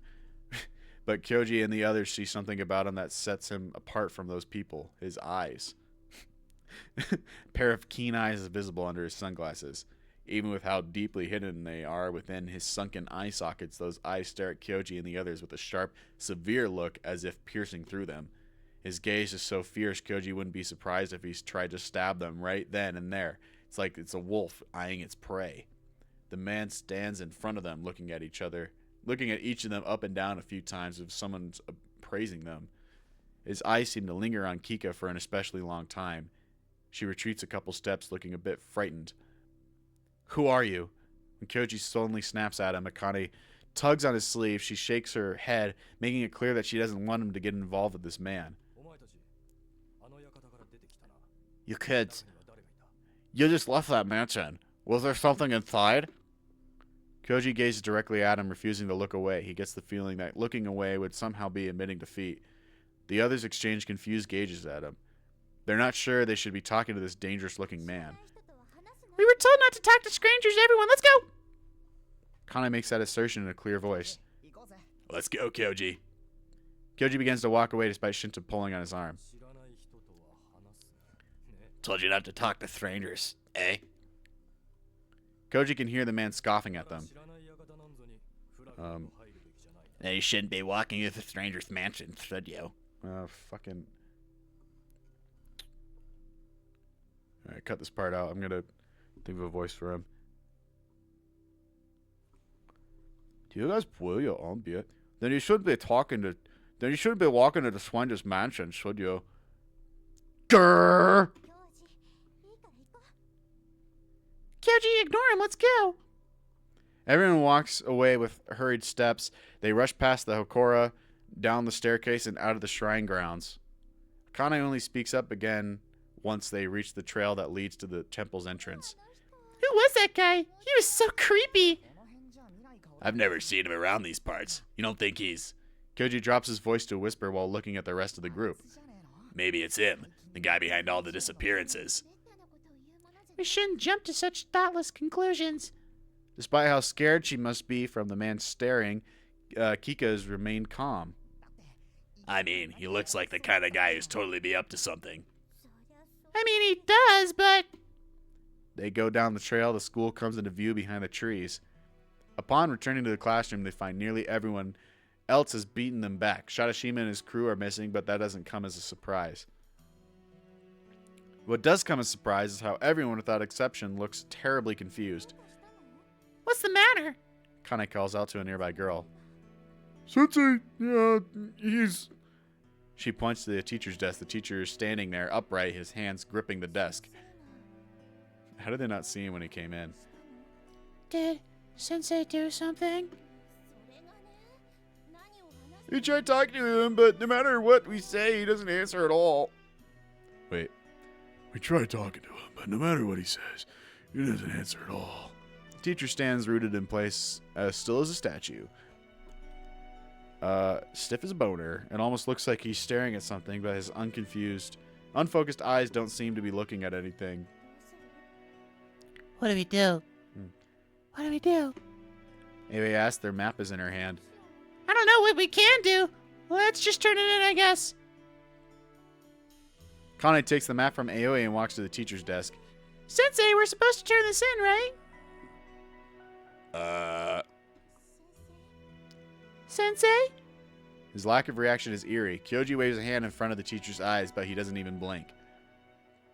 Should we, call an ambulance or something? I'll go call the teachers from the class next door. No. What was her voice? I'll go call the teachers from the class next door. I think that's what I was doing. But when Kika tries to leave the classroom, something strange happens. The classroom's doors suddenly opens. Ah! Oh, I thought it was going to close and we were going to trapped. I read it wrong. Just then, the teacher, who has been standing upright up until now, suddenly bends at the waist. His upper body falls forward. After that, his body spasms violently a few times. What's happening? Kane clings to Kyoji in fear. Kyoji stands on guard, too. But after a moment, the teacher stops convulsing. He stands up properly again, a wide grin now visible on his face. Hey! Welcome back! Welcome to class! Welcome to home! He spreads his arms wide and nods a few times. The maps! Bring out your maps! Submit them, yes! Of course you are! Of course you will! The teacher snatches the map from Akane's hand, particularly tearing it from his grip. Yes, wonderful! Very wonderful! Map! An A+! He takes out a red pen from his breast pocket, which he uses to draw an A+ adorned with flowers before returning the map to Akane. Classes dismissed! Dismissed! Now, everyone, goodbye! With everyone staring at him in disbelief, the teacher walks out of the classroom, swinging his arms and legs like he's in a parade. What was that? I don't know, guess he went crazy. That's the only plausible answer. But how and why did the door open on its own? It doesn't seem like anyone is coming into the classroom. Is this some kind of prank? And Kyoji's imagining things, or did the teacher come to his senses at the exact moment that happened? The Sandman enters the classroom, taking the other teacher's place. It's almost time for final homeroom session at the end of the day. Wait, that wasn't the Sandman? The Sandman glances at the hallway from time to time, like he's unsure what to make of the spectacle from earlier. What happened to him? We don't know either. Akane answers, looking puzzled. Andu nods with his usual unmotivated expression. Fine. What's this, by the way? Yes, this is a map of Nirishino's shrine. We made it for our assignments last period. Oh, he still went ahead with that assignment? Oh, there's a house around there? Yes, sir. Kane's expression makes it clear she thinks, why else would we draw it? But she nods obediently nonetheless. Andu stares at Kika's drawing of the mansion, puzzled. That's strange. I don't think I've ever heard anything about anyone living there. And in such a respectable house at that. Maybe he meant no ill will by it, but something about the tone of his remark seems insulting. When Akane replies, her voice is harsh. There's definitely a house there. We think it's possible the house was recently rebuilt there. The house's residents seem to have some medical complications, so they led a quiet life and rarely leave the premises. I see. I suppose it would make sense I wouldn't know of them then. Well, enough of that. Let's begin homeroom then. Sandman claps his hand, putting close to the whatever. Nothing much happened after homeroom. Today was really strange, though. After dinner, Kyoji goes back to his room, and he fiddles aimlessly with one of his monster figures. Kyoji thinks to himself, strange way the assignment ended today. His reunion with that girl, Yuki in the mansion at Mount Nishimori. And lastly, that strange, suspicious guy. It was one strange thing after another. The thought that something strange must be going on leaves him restless. I'm probably overthinking this. After saying that to pull himself together, Kyoji reaches for his guitar and starts his daily routine of practicing. Why is, like, almost every single time... I don't know. Why is there so many characters who are just like that? Who are just like, yeah, I'm probably just fucking... I don't even know what I'm talking about. Like, I feel like you have more than enough reason to suspect that there's something a little more going on. Even with their limited information, I mean, we obviously know that something's going on. But I mean, like, come on, Kyoji. You saw the girl turn into mist and speak to you with her mind. Right? I mean, like, I think there's that. And also a fucking ghost house that wasn't there before. But when he touches the strings while picking it up, they let out a shrill, dissonant sound. Makes him feel like he's just been forced to gulp down something nasty, like feeling lingers in his chest. Alright. I did a fucking flashbang there a second ago, but I'm gonna save it right there. Good morning. Let's get going. Kane is once again standing cheerfully at the front door. Kyoji groggily scratches his messy hair. She woke him up with the doorbell. Oh, come on. Why are you always so slovenly? I'll get dressed. Alright, I'll wait. Alright, I'll wait. Oh, Yamiko Ori-chan, good morning. Just as Kyoji starts preparing to leave, Yamiko comes into the living room. Good morning, Akane-chan. Thanks for coming every morning. Let's have some coffee, and I'll chat while you wait, shall we? Sure, I'd love to. Kane and Yamiko have always gotten along, but they've gotten closer every day. Kyoji and Akane naturally walk beside each other, talking about silly things. Just a couple of silly guys talking about silly things. Just a few days ago, this sight was quite unusual, but oddly enough, it now feels like a completely natural part of their routine. What's wrong, Kyoji? Nothing. Kyoji shakes his head. What? Go on, say it. Like I said, it's nothing. He wasn't sure what to expect during his first day of school here, but he never imagined he could feel so serene already. Oh, hiya! Kane opens the door to the classroom, cheerful as ever. Morning. But then Kyoji bumps into Akane, who's been abruptly frozen in her tracks. What's wrong, Akane? Her eyes are fixed on the blackboard. That's when Kyoji sees it, too. Who was that? Who was it? Who drew this? He slams his bag against the floor. There's a picture scrawled over the blackboard. It's poorly drawn, but that only makes it even more malicious. Kyoji slowly looks around the classroom. He spots Sadashima's group sitting near the back of the classroom, smirking at him. Was it you? Did you shitheads do this? Kyoji! Ignoring Akane, Kyoji storms toward them, violently knocking over desks left and right. What do they draw? But before Kyoji could grab him, Sadashima dodges away. Wow! The new kid's so violent! Shut up! Just answer me. Did you draw that crap? I've got nothing to do with this! It was him. Shanashima drew it.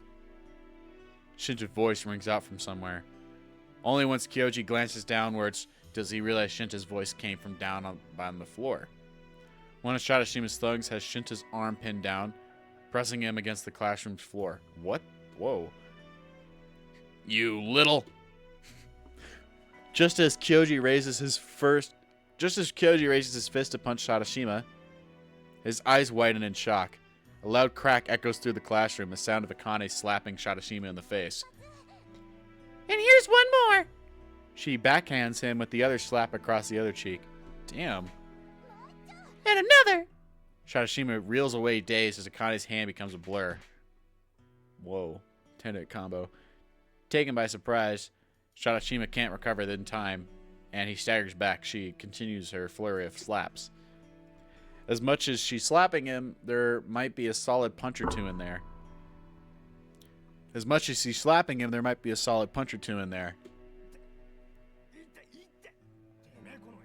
Ow! Ow! Ouch, you little cut it out! Eat my finisher, you asshole! To finish him off... Whoa. Finish him off, Akane kicks him square in the crotch, Gah! letting out a squeal like a frog that's been stepped on. Shadashima topples to the ground. Shadashima-san! Fuck you, Kazuyagi! What are you done? What? You want me to kick you in the nuts too? Kane's furious roar echoes through the classroom. I'm really pissed off right now, you know. My hand hurts and my leg feels gross from having to kick his nasty junk. Ah, damn it, this is disgusting. I hate this. Come at me if you want, but I'm in a really shitty mood right now, so don't expect any mercy from me. Kane says and braces herself. However, her attacks on Shadashima seem to have been so ruthless that the most he can manage is groaning painfully while lying on the floor. That might be why his gooners seem disinclined to mess with her. They're all flinching away from her gaze. As for Kyoji, he can't keep up with her anger. Damn, dude. As for Kyoji, he can't keep up with her anger. All he can do is simply stare at her eyes wide open. Kane Kazuyagi just made a perfect comeback. This was what she was like before Kyoji moved away. Strong-willed, brave, terrifying when angered, and undefeated in a scuffle. Kyoji was never a quiet or well-behaved kid. Far from it, he often found himself pitted against nasty brats, kids just like Shadashima. Kyoji's flooded with relief for some reason. Even in the situation, he somehow manages to smile. What's with you, Kyoji? What's so funny? Nothing, I just thought, you're pretty great. Huh? Kane turns progressively more and more red over the course of several seconds. Yeah, I think I'm in love with you. Hey, hold up, wait. Why are you saying stupid stuff at a time like this? I can't believe you. If you've got time to say that, why don't you help Maki-kun instead? Oh, sorry. Koji steps up to the boys, pinning Shinta down. Shadashima's goons look visibly shaken. Get out of the way, will you?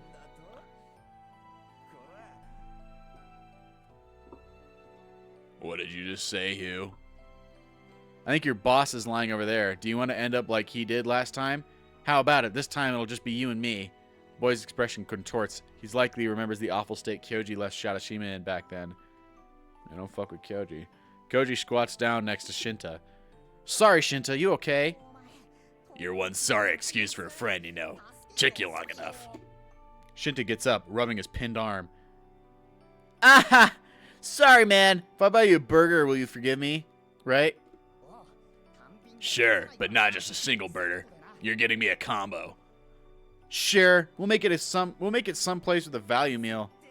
No deal. I have to be served 100% beef. I mean, they do say it's 100% beef.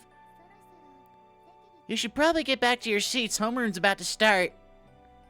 Kika, who showed up at some point, tells them this.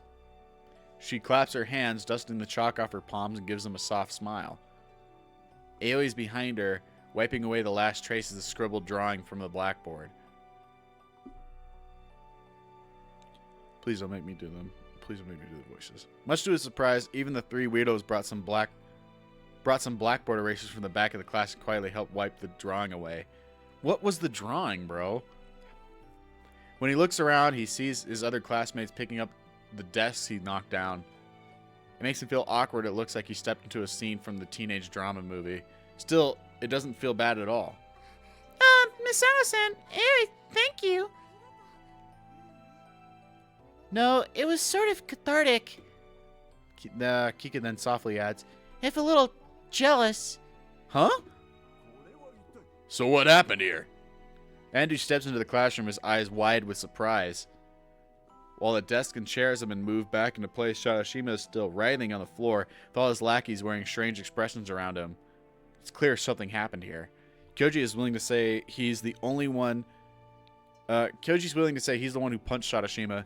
He parts his lips, ready to take the blame, but then another boy sitting a short distance away speaks up first. Nothing happened, sir. Nothing in particular. Here, Jito. One boy whispers and hands Kyoji his bag, which he slammed against the floor right after walking into the classroom. I'm sorry. I was so scared. Shadashima, I could only stand by and watch.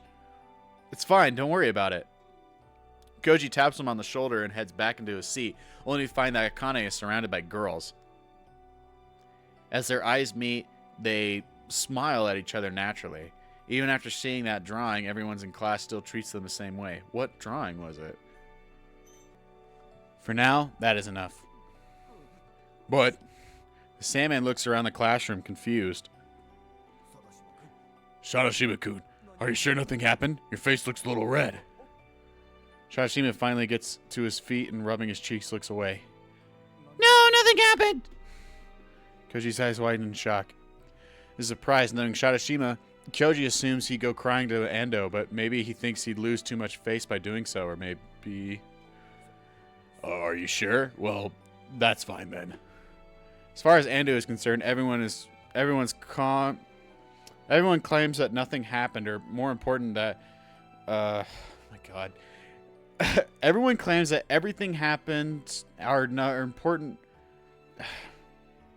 As far as Ando is concerned, everyone's claims that nothing happened are more important than what he can see with his own eyes. Then everyone get to your seats. I'm starting homeroom. After that, classes pass by without a hitch. Shadashima's cronies don't bother Kyoji or his friends, and when break time during third period comes around, they just sit quietly in their corner. After third period, they disappear from the classroom and won't show up again for the rest of the day. It's a little hard to speak to Akane right now, though. None of their classmates say anything, but whenever he approaches her, she blushes and avoids him. Even so, during fourth period, Shinta passes him a note. It's from Kazuyagi. She left it with me last break. It's a page from a notebook folded up like an origami. Koji opens it up, nearly tearing it by mistake. Oh, shit. Why do girls always have to make things so hard to read? Jeez. You said it, brother. After opening it with some difficulty, he reads that she wants to meet during lunch break in front of the special school ward's biology classroom. She wants to meet in front of the special ed classes. When he arrives there, he finds Akane standing with her hands on her waist. She immediately rushes towards him. What's wrong with you? You've already gotten into trouble enough with Shadashima. If you punched him again, who knows what they would have done to you? I mean, yeah, but Akane... I bet you don't know because you transferred after it happened, but everyone already knows all about it. Huh? Kyoji's mouth hangs open. But don't worry, I kicked their asses, and whenever anyone teased me about it, I got them too. It's all good. Akane cracks a cold smile. Cool smile. That's not all good at all. Learning that Akane had to deal with this while he was gone casts a shadow over his heart. He feels pathetic. Even if it was beyond his control, Akane was enduring this pain and suffering all by herself. She leans against the wall. Whenever she shifts, her skirt flaps prettily. Anyway, nothing ended up happening, so it's stupid to worry about it. Don't let it bother you no matter what people say. With the sunlight shining on her through the window, she smiles as if none of this concerns her at all. So just forget about that idiot Shadashima, okay? But then Akane snaps her fingers as if annoyed. But he totally did it. He totally had me fooled. I thought he was more decent than this. Kyoji leans against the wall next to her. He didn't exactly look like he minded his attention, though. Akane throws an upturned glance at Kyoji with a frown. I mean, well, there's someone who seems like he likes you. You don't really want to think badly of him, right? Well, I guess in the end, didn't really feel that way though. Huh? No, don't misunderstand me here. It's not like I had a thing for him too. It's just, it was the first time someone treated me like a girl.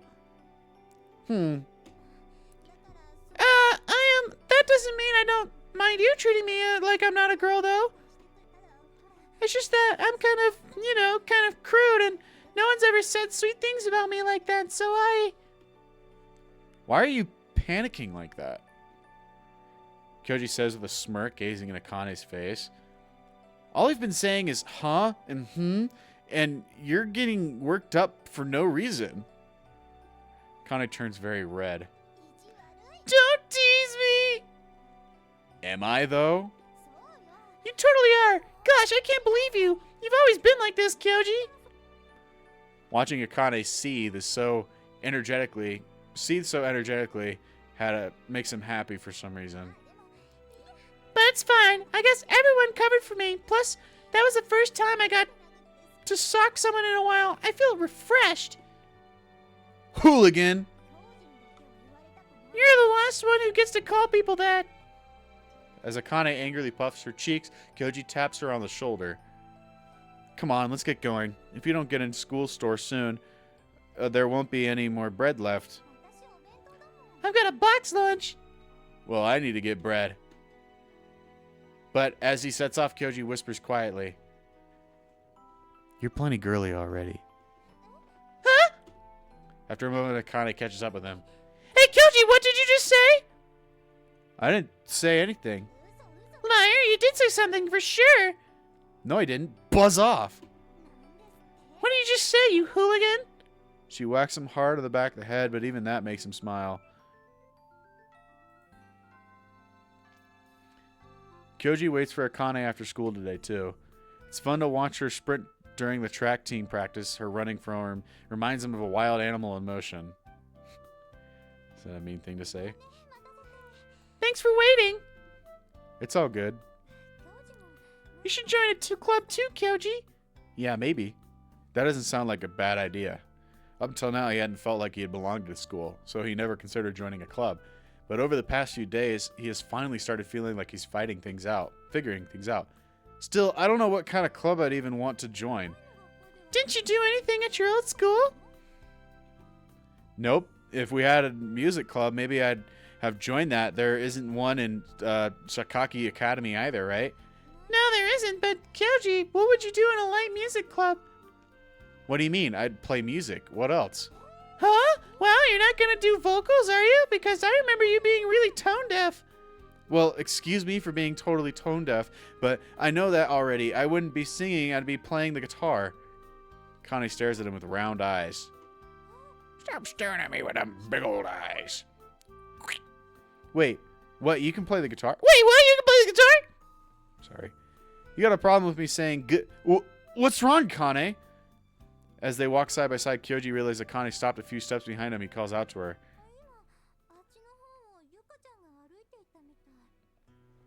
Ooh. I think I just saw Yuki-chan go that way. Kane points to the crossroads where the trail leads up to Nishimori's shrine. It's hidden by the treetops. I guess she's on the way home from a walk. Why don't we call her over? As soon as she says that, Akane sprints ahead. Hey, Akane! I don't really want to talk to the ghost girl, if you don't mind. She's kind of creepy. She might be killing people, too. Kyoji chases after her. Huh? I can't find her. Yuki-chan is pretty quick on her feet. Forget about her. Put yourself in my shoes. I'm the one having to chase after you. They ended up sprinting all the way up to the shrine. He wipes the sweat off his face as it drips down his jaw. What? Kyoji, are you out of shape? Well, she's immediately turned off, bro. Look at her face. That's not fair. You're on the track team. I don't have as much of a horsepower as you. Ah, there she is, Yuki-chan. Akane waves. Indeed, some distance ahead in the trees, Kyoji can see Yuka. Akane, I just told you stop running. Ahead. Kane briskly jogs up the shrine steps. Damn it, listen to me! Left with no choice, Kyoji continues pursuing her. He stops in front of the Hokora, catching his breath. His heart is pounding. With every ragged breath he takes, the air he sucks in seems to chafe against his throat. Where the hell did Akane go? He saw her enter the shrine grounds, but then he lost sight of her on the steps on the mountain up to the Hokora. Up ahead are the old well and Yuka's mansion. Akane probably went towards the latter. Once his breathing slows down, he stops to hear that way, but then Akane suddenly reappears, rushing back to him with her pale face. Kyoji, we have trouble. Uh-oh. What's wrong? Kane is as wise as she looks to Kyoji, ready to cling to him. A Yuka-chan in the well. Kyoji feels all color drain from his face as well. She fell in? No, she went down the well. Huh?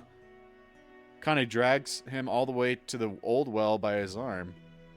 Upon approaching it, Kyoji sees the metallic collapse of the edge of the well. An aging rope ladder dangles into the depths. It extends down into what can only be described as gaping, impenetrable darkness. She went down the ladder? Yeah, I tried calling out to her, but I guess she didn't hear me. Kane's expression clouds over with concern. Inside the well is darkness blacker than night. They can't see the bottom. Why would she go in there? Hey, I don't know. I think she's killing herself. Do you? No way. She wouldn't go through the trouble of climbing down a ladder. She'd just jump. Kane goes pale. Kyoji, don't say terrible stuff like that. It's bad luck. You're the one who brought up suicide. I mean, yeah, but Kyoji, what do we do? Should we get her mother? she went down the well, right? I mean, that old lady looked like she had a bad leg. We just end up worrying her. Right. Kane nods and without a moment hesitation says, I'm going down there. Going down, like into the well? That's right. It'd be terrible if Yuka-chan got hurt down there, Kyoji. You go find help. No. What? What? Okay, but what if you get hurt? Look how flimsy the rope ladder is. What if it snaps? That's why I'm going down. I'm lighter. This makes no fucking sense, dude. I don't know about that. You don't look that light to me. What did you say? Wait, no, not now. We don't have time for this anyway. I'm counting on you. Kane dumps her bag on the ground and swiftly climbs onto the edge of the well. Kyoji, if you don't fucking go with her, at least, or fucking pull her away from this well, bro. I don't know. Hold up! Ah! Kyoji holds Akane back by the collar. What are you doing? I could have fallen in. Having almost lost her balance, Akane clings to the edge of the well. Kyoji points at himself. I'll go down there. Kyoji, come on. Weren't you listening to me? I was. Then why? Kyoji sighs and pokes his finger at Akane. Listen, Akane, let's assume she's hurt down there. If you go down there, what exactly do you plan on doing, huh? Do you think you can climb out of there on this ladder while carrying her on your back? Akane seems to falter. What are you planning to do? Tell her to hang on and I'll do my best until I bring someone to help? Don't tell me that was your master plan. You don't have to be so mean about it. So yeah, I'll be going down there. You go call for help. No, you can't. What if the ladder breaks before you get to the bottom? That's what I said earlier. No way. If you're going down there, so am I. What's the point if we both go down? Then I'll go down alone. No, I already told you. The two glare at each other for a moment. But eventually Kyoji loses the staring contest between them, hanging his head. Fine, we'll go down together. I just don't understand why you don't just get help. If you think she's hurt, just... If you think she's hurt, just go tell an adult. I don't know. You don't really need to be going down well. Kyoji would be the first to go down the ladder in order to check his strength. If he managed to get down without issue, Akane would follow him. Akane looks displeased with the arrangement, but Kyoji somehow manages to convince her to go along with it. You alright, Kyoji? Yeah, he replies brusquely before beginning his descent. In his first time climbing down a rope ladder, he never knew it would feel so unsteady. The slightest movement makes the ladder shake. The rungs are so thin it feels like they might snap at any moment. Yet despite that, he somehow manages to get to the bottom safely. Akane, I'm not sure about this ladder. You should stay up there. Too late. Before Kyoji can finish, Akane starts ascending down the ladder herself. Before long, Akane safely makes it to the bottom. Jeez. So this is the bottom of the well, but there's no water here. They went to the trouble of covering it up, so I figured it must have gone dry. The bottom of the well is more spacious than they thought. The shaft of the well is about 1.5 meters across. The cylinder opens up into a space that's a good 7 square meters at the bottom. Koji can't tell exactly how deep underground they are, but it's probably about 4 or 5 meters. The brickwork shaft doesn't reach all the way down. It ends just above Kyoji's head. The walls of the area around them are made from what feels like exposed clay-like soil. The cross-section of the well shaft and the space below forms the shape of a flask with a narrow neck and a wide bottom. Not only is it dusk, the well is also under the cover of trees which further blot out the sun. Because of that, the light that manages to creep in from the well's opening is quite dim and unreliable. Even though the ground beneath them feels flat and level, they can't afford to be careless while moving around in the dark like this. Seemingly anxious, Akane clings to Kyoji. She squints ahead, trying to see in the scant light. Hey, Yuka-chan isn't here, is she? I wonder where she went. No sign of her here. Man, I'm lucky Shinta gave me this thing.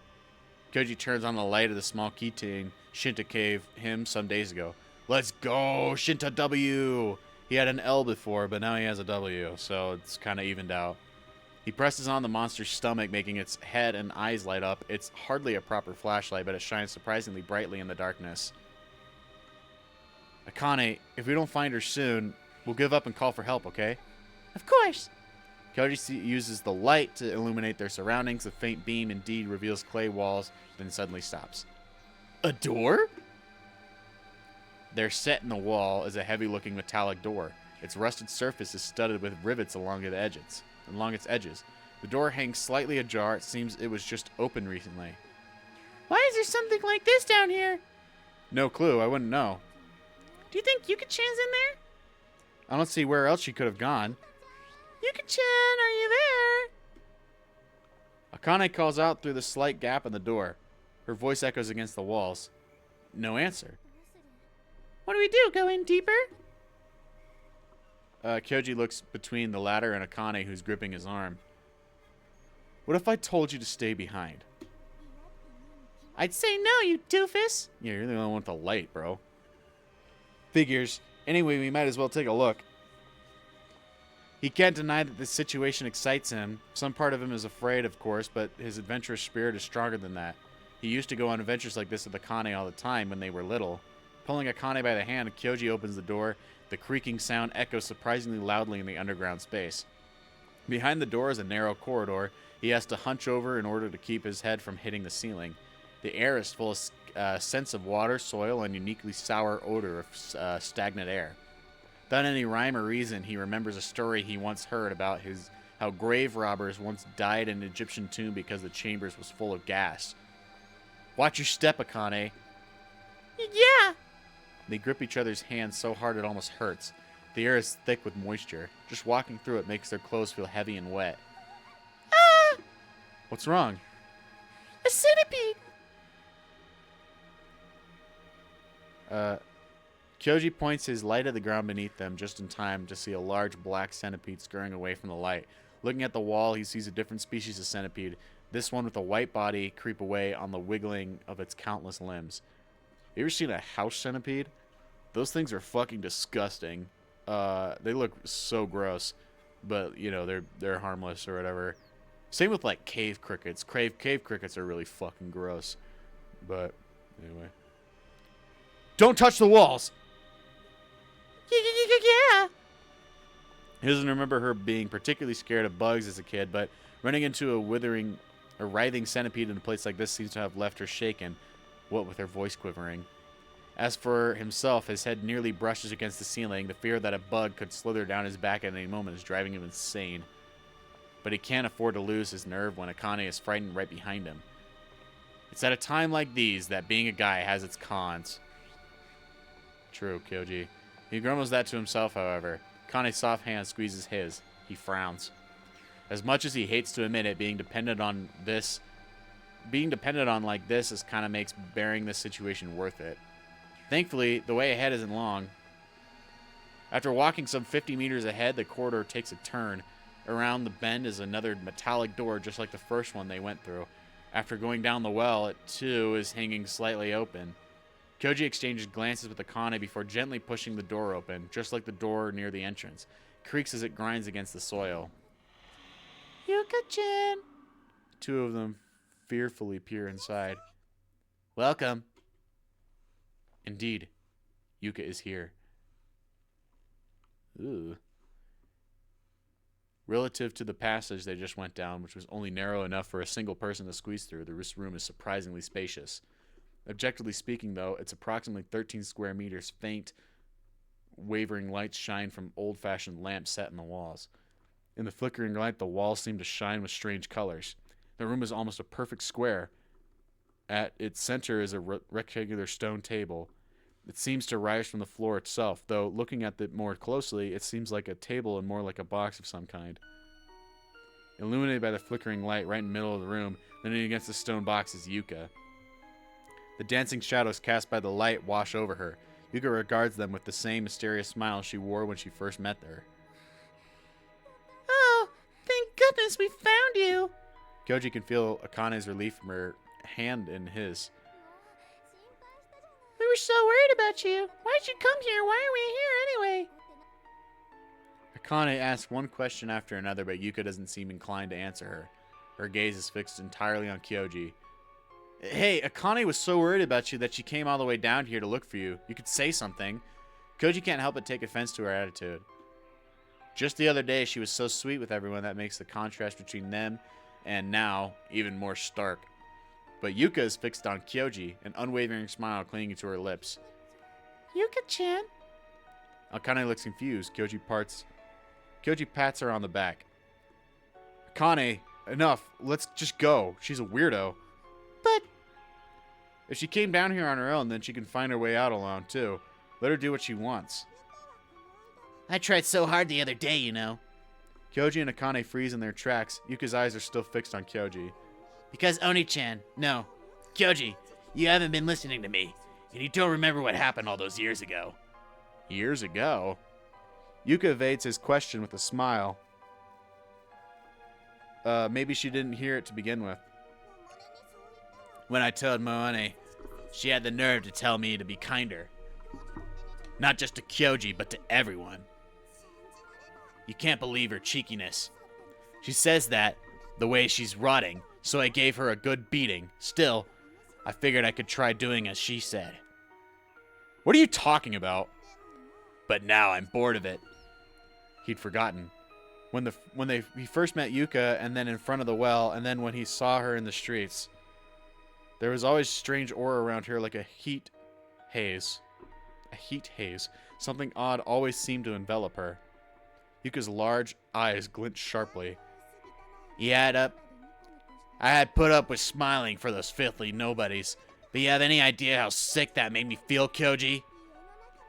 Even my house felt like it was going to rot from the inside with them around.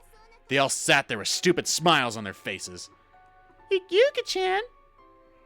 Kane's voice stiffens. She probably can't believe what she's hearing. Yuka laughs scornfully. Even now, the stench is so bad I can barely take it.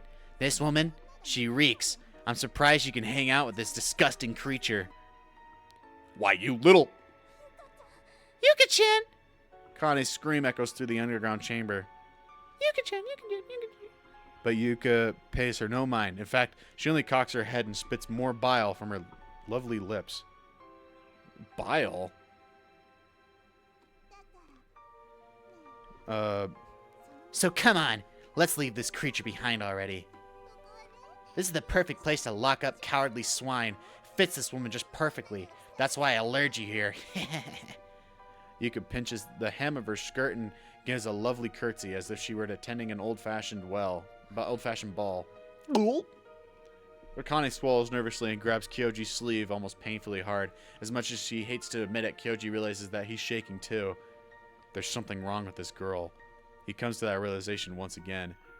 Yuka has the look of an adorable doll, but the person inside doesn't reflect it. It's not just that her personality is rotten. There's something warped and terrifying lurking within her. Something Kyoji and Akane could never fathom dwells inside this girl. Let's go, Akane. This girl is seriously weird. Akane nods wordlessly. The two of them turn around at once. Any concern they might have for Yuka is long gone. They hurriedly make their way back towards the door. Everything in front of them goes black. Secret kill! Exit blocker! Gah! The man standing before them is so tall that he entirely blots out the light. His body, covered in a long black cloak, stands well over 2 meters tall. How big is that? 6 feet? That's strange enough, but to make things even weirder, he wears what looks like a clown's mask over his face. No, and is this figure even human to begin with? He reminds Kyoji of the monster figurines in his room, as if he came straight out of one of the flashy action shows Kyoji's a fan of.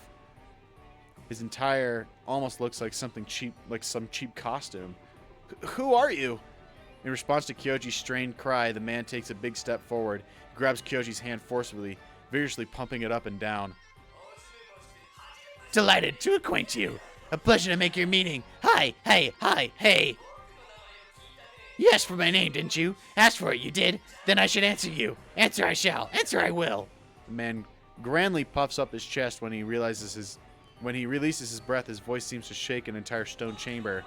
My name is Gore. My name is Gore. And your name is Gore. And my name is Gore. Gore, Gore, Gore, Gore, Gore.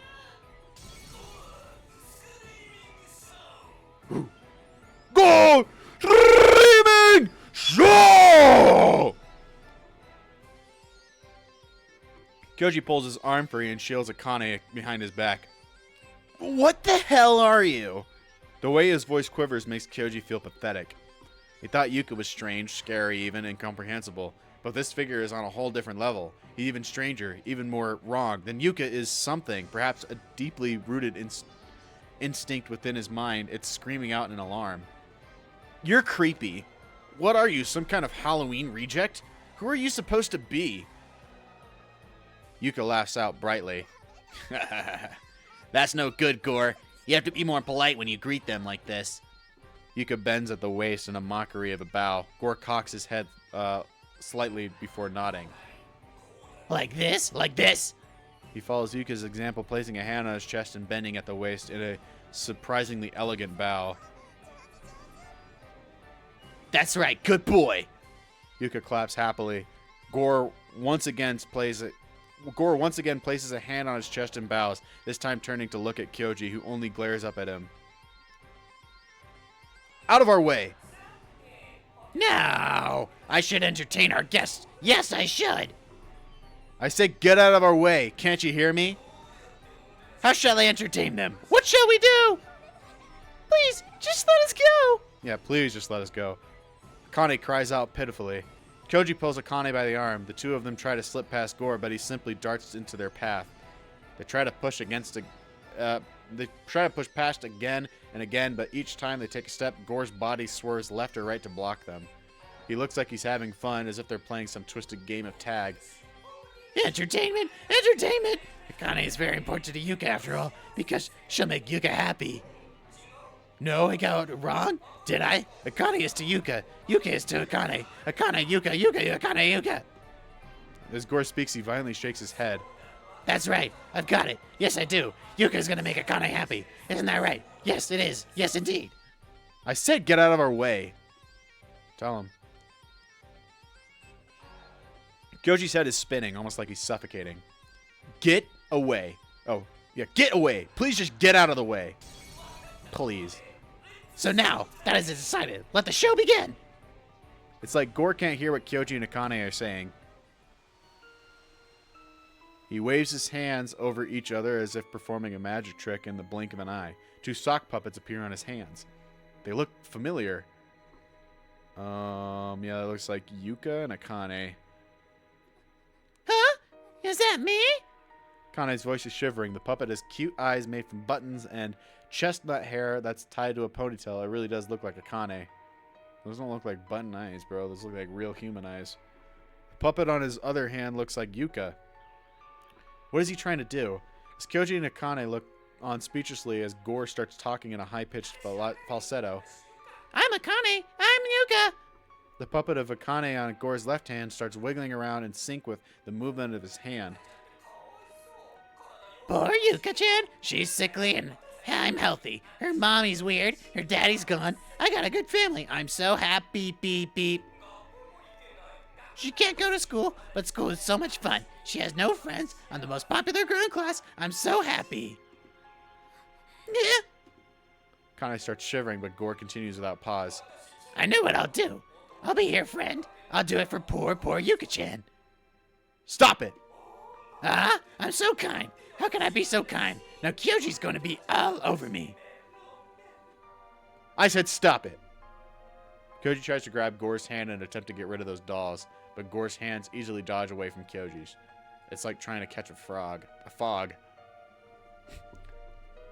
Just when Kyoji thinks he's managed to catch the ends of his sleeves, turns out he's missed him by mere centimeters.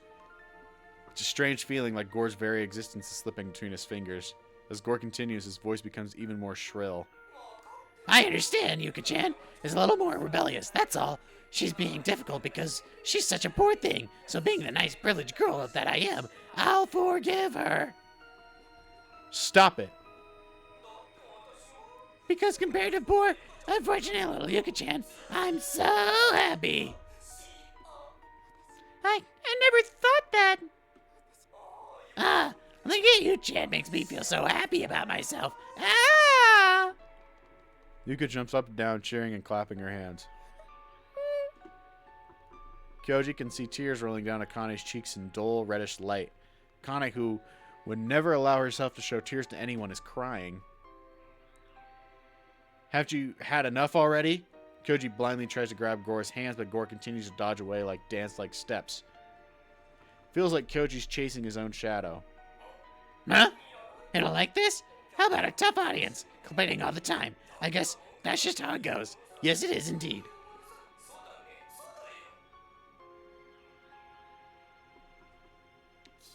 The audience gets mad when you betray their expectations. That's how it goes, so... Quiet down already, you. You're such an annoying woman. If you didn't cry, Kyoji wouldn't shout at me. This is all your fault, you know? Gore stretches towards Yuka like a jack-in-the-box. Right. You must be getting hungry, Gore. Very hungry. Positively hungry. Negatively hungry. Yes, very, very hungry. What should we do? What the hell are you talking about? He hides Akane behind his back and she clings to him. Yuka puts a finger on her chin and tilts her head, staring at her. Staring at Akane and Kyoji in turn. Answer me! Really, what should we do? I said answer me. What are you, deaf? Let's have us a little look.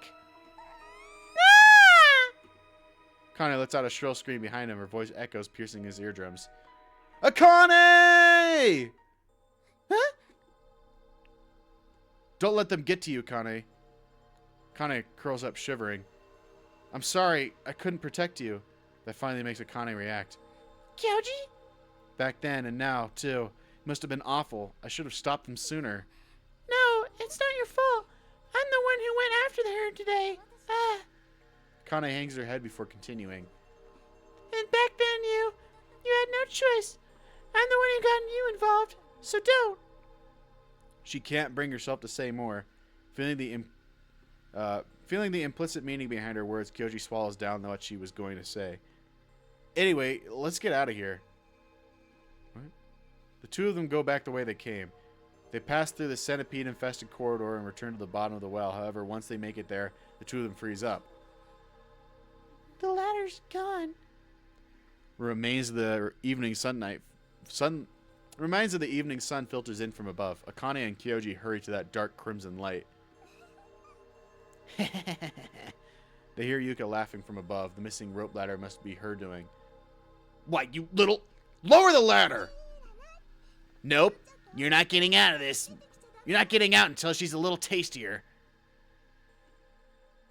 What are you talking... But before Kyoji can finish his sentence, he hears a heavy rumbling sound. Yuka, no, probably Gore, begins dragging the lid back over the well. You can hear Yuka laughing from the other side.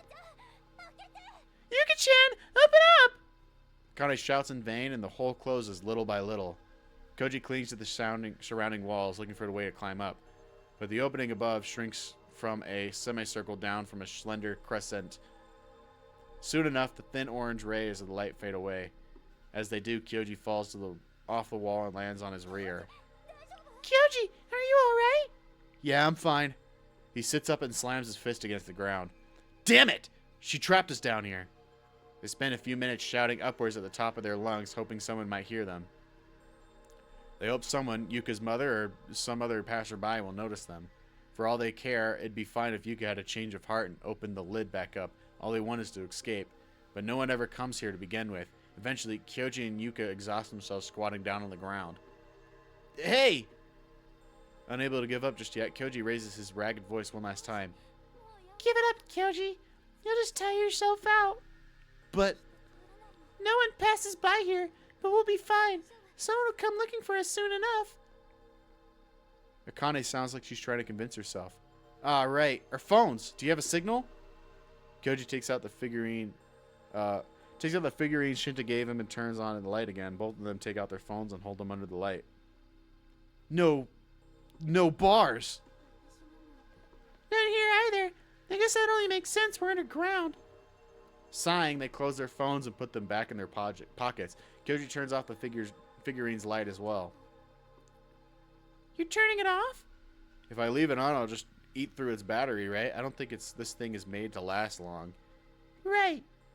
Left with nothing more to say, the two of them fall silent. Kyoji feels like he's experiencing true silence for the very first time. They're deep underground in the middle of the mountains. All they can hear is each other's breathing and the beating of their own hearts. It really makes him realize how noisy everyday life usually is. Even when he was lying in bed with the TV off, he could always hear some kind of noise coming from somewhere. Just an inherent truth of living around other people. But this place is different. If he didn't have Akane warmth huddling against him, he might lose his mind. Hey, Kyoji. Yeah? What do we do now? That's the big question, huh? Their bags should still be lying around near the well. Assuming they were still there, there's a good chance that someone would eventually see them.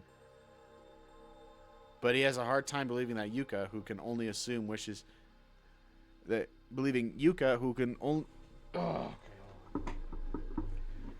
has a hard time believing Yuka, who he can only assume wishes him and Akane ill, would simply leave their bags there to be found.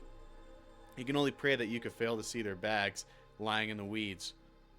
But if she did hide their bags, Shinta, Kika, and Aoi also know about Yuka, and they also know what Akane is worried about her. If they go missing, it's not impossible they will come here to look for them. No, they definitely will. Kyoji clenches his fist hard in his lap. Akane!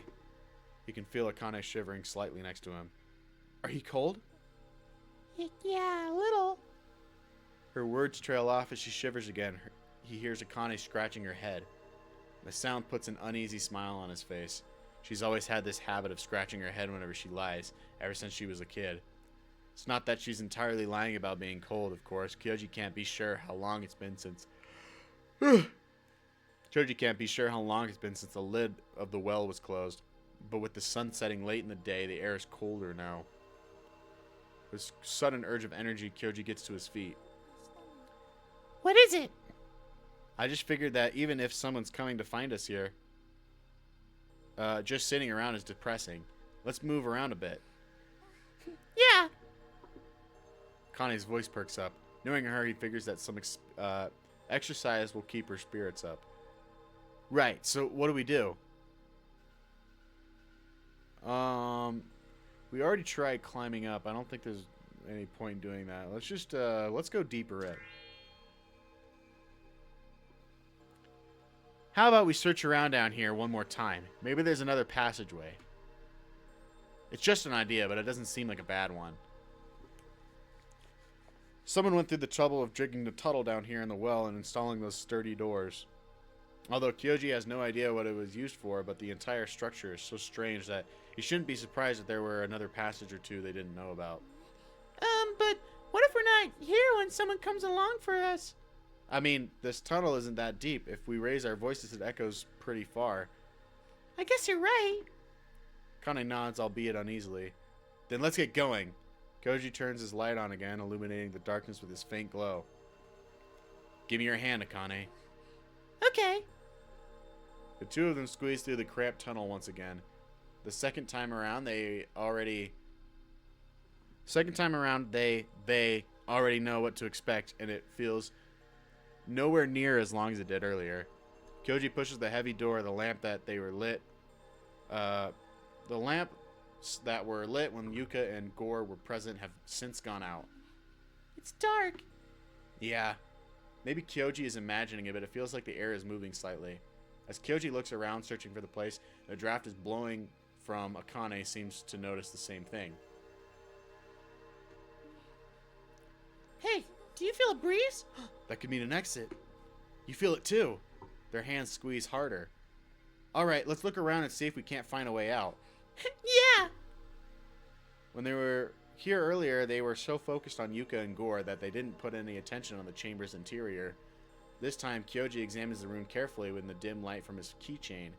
He opens his eyes wide as he sees faint writing. He sees faint writing scrawled all across the wall. The writing is so faded it's hard to see at all, as if it was done in pencil a long time ago. It's also crooked and messy, as if written in a child's hand. Eventually, though, he managed to decipher it. Hate me, make them pay, make them suffer. Suffer and die, pay with their lives and then some. I'll kill them all, stab them with a knife. What do you think this is, Akane? A message? If this is a message, it must have been written by someone who was trapped down here, and whoever wrote this must have been put through some terrible stuff. Koji carefully sweeps his hand across the wall. That bit of writing just read isn't the only one. The bit of writing he just read isn't the only one. In fact, nearly every inch of the wall is covered in scribbles. This is too creepy. He swallows nervously. All he can see in the faint rays of light are curses and words of malediction. Kill. Die. Die. Die. Die. Stupid idiots. Hope you die. I'll never forget this. Worthless. Garbage. Hag. Die. The writings go on and on. The startling volume of scribbles forms a triangle on the wall. Even when he looks at the floor, he only sees more engraved ravings. It feels like the words are covering around their feet. Kyoji doesn't know how it was managed, but the scribbles somehow extend up onto the ceiling. It feels as though the words above might have crashing down upon them. Scribbles are those of a child, filled with raw, unpretentious emotion. Ah, we're standing in the heart of a crucible of curses. Kyoji! Kane's voice comes out in a borderline scream.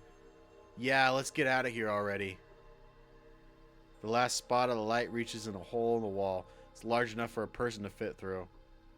He exchanges a gaze with Akane. The two of them nod at each other. They don't want to stay here either, especially after reading all those curses. They can't bring themselves to just go back the way they came and wait to be rescued. It feels like those scribbled words might somehow chase them down. Going into the hole is a gamble, but it feels like the best option they have. They can fit through the hole. If Kyoji bends down a bit, the tunnel beyond is definitely man-made with its flat door. I think we can get through there. Koji looks at Akane and gives her a nod. I'll go first. Okay. He bends over to go through the hole, and his hand brushes against its edge. He realizes that even these walls are covered in writing. I'm scared. Let me out. I'm sorry. Please let me out of here. Kyoji, is something wrong?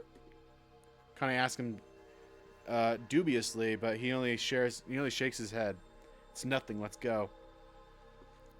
It's easy enough to move down its path at first. He has no idea where it leads since his light's too faint to reach far into the darkness. But the breeze of fresh smelling air makes it clear that his path eventually leads outside. The exposed earth is rough and lined with rock. This passage feels more like a cave than anything else, but it's clear that someone intentionally carved this path. There are signs of human hands and tools at work here. The ground is level and the walls are mostly vertical. The rock has been obviously chiseled. If they keep following this tunnel, they might make it out. They might make it outside. Kyoji clings to this hope. The only frightening thing is that here and there, parts of the tunnel ceiling have caved in.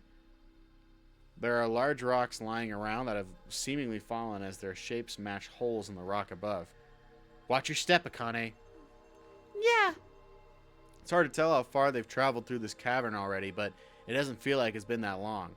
Would they have been even better off staying back in that room? The question resurfaces in thought again and again, and they continue walking. Ah. Koji's light starts to grow dim. Is the battery dying? Damn it! Please holding on. He swings the light around in a futile effort to keep it alive, but soon enough it goes out. Turn on, please, turn on! He presses on the belly of the monster keychain over and over, but the light doesn't turn back on. Fine, let's keep going.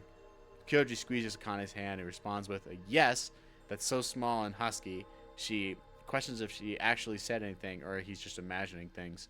After that, he desperately focuses on nothing else but walking forward. His feet feel his way through the darkness with brushes on his other hand along the wall in an attempt to keep moving in the same direction. Every nerve in his body is dedicated toward that task. Akane breathes as little and as shallow as she can as they walk. She squeezes his hand so tightly that his fingers are gradually turning numb. She's beside herself with anxiety. Should he say something? But what? What if he speaks up only for someone other than Akane to answer him? Ew, that'd be gross. Even that stupid thought is enough to make Kyoji shudder. He wants to speak to her, but he's scared. He can feel his heart pounding in his ears, and so... Hey, Kyoji. Kane's voice is definitely the same familiar voice he knows. Hearing it is Kyoji sighing in relief. About earlier. Earlier? After hesitating for a bit, Akane manages to mutter the rest of her thoughts. But that Gore guy said he might have actually been onto something. What are you saying? Kane continues in a monotone. I might have been looking down on Yuka-chan. Akane? I didn't realize it until he put it like that, but I'm really arrogant, aren't I? I keep hitting her, talking like I had to take care of her. You realize it from the start, and that's why she... Is that really what you think about yourself, Akane? Kane falls silent for a short moment before replying in a low voice. No, I didn't mean it like that, at least. But the more I think about it, the less sure I am. Idiot! The Kazuyagi Akane I know isn't smart enough to burn brain power and stuff like that. Kyoji squeezes Akane's hand. Plus, even if that girl was right, it's not like you were doing all that out of a feeling of superiority, right? No one acts purely on a single emotion. Not me, not you, not anyone. Akane falls quiet for a bit again. But when she next speaks up, her voice is calmer, with most of its unusual strength. You're more amazing than I give you credit for. It took you this long to realize that? How dumb are you? After the walk a few more meters, the tunnel takes a turn. The thinnest rays of light creep inside. Kyoji and Akane immediately look at each other. This could be the way out. Yeah, let's go. But rushing forward turns out to be a bad idea. The ground suddenly drops out beneath them, making Kyoji slip and spectrally tumble over. Ow! He reflexively lets go of Akane's hand, but it's too late. He loses his balance and falls down, landing hard on his back. Wah! A moment later, he feels another hard impact, this time from above. Akane slipped and fallen onto the top of him. Ow! Kyoji, I'm sorry. Are you alright? I'm fine. Ow. Kyoji sits up, rubbing his back. What is this place? I don't know. His palm touch level, compact soil. Someone has walked this path before. It's a bit different from the ground they've been on so far. His eyes adjust to what little light there is. He begins to make out their surroundings. The drop isn't that big. Maybe a meter at most. That's why they weren't seriously hurt. The space is about 4 meters wide and not too deep. The far end, maybe a good 10 meters ahead, lies in darkness. The light shining in that direction, and because of that, the far side is bathed in shadows, so hard to make out anything. It's a room. No, a passageway. I don't. Akane. Akane, what's wrong? Whoa! Akane leaps off of his leg with a screech. So sorry I fell on top of you. I'm too heavy, aren't I? Look what you did, Kyoji. She thinks she's fat now because you kept calling her fat this entire time. Maybe he's imagining it, but there was an awkward pause for a moment there. As if nothing happened, Kyoji asked Akane, "No, how's your leg, though?" Yeah.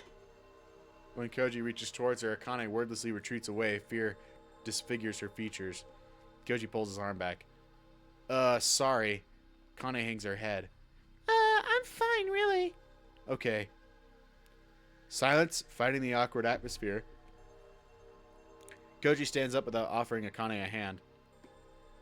For now, let's head in this direction. There's probably a way out past here.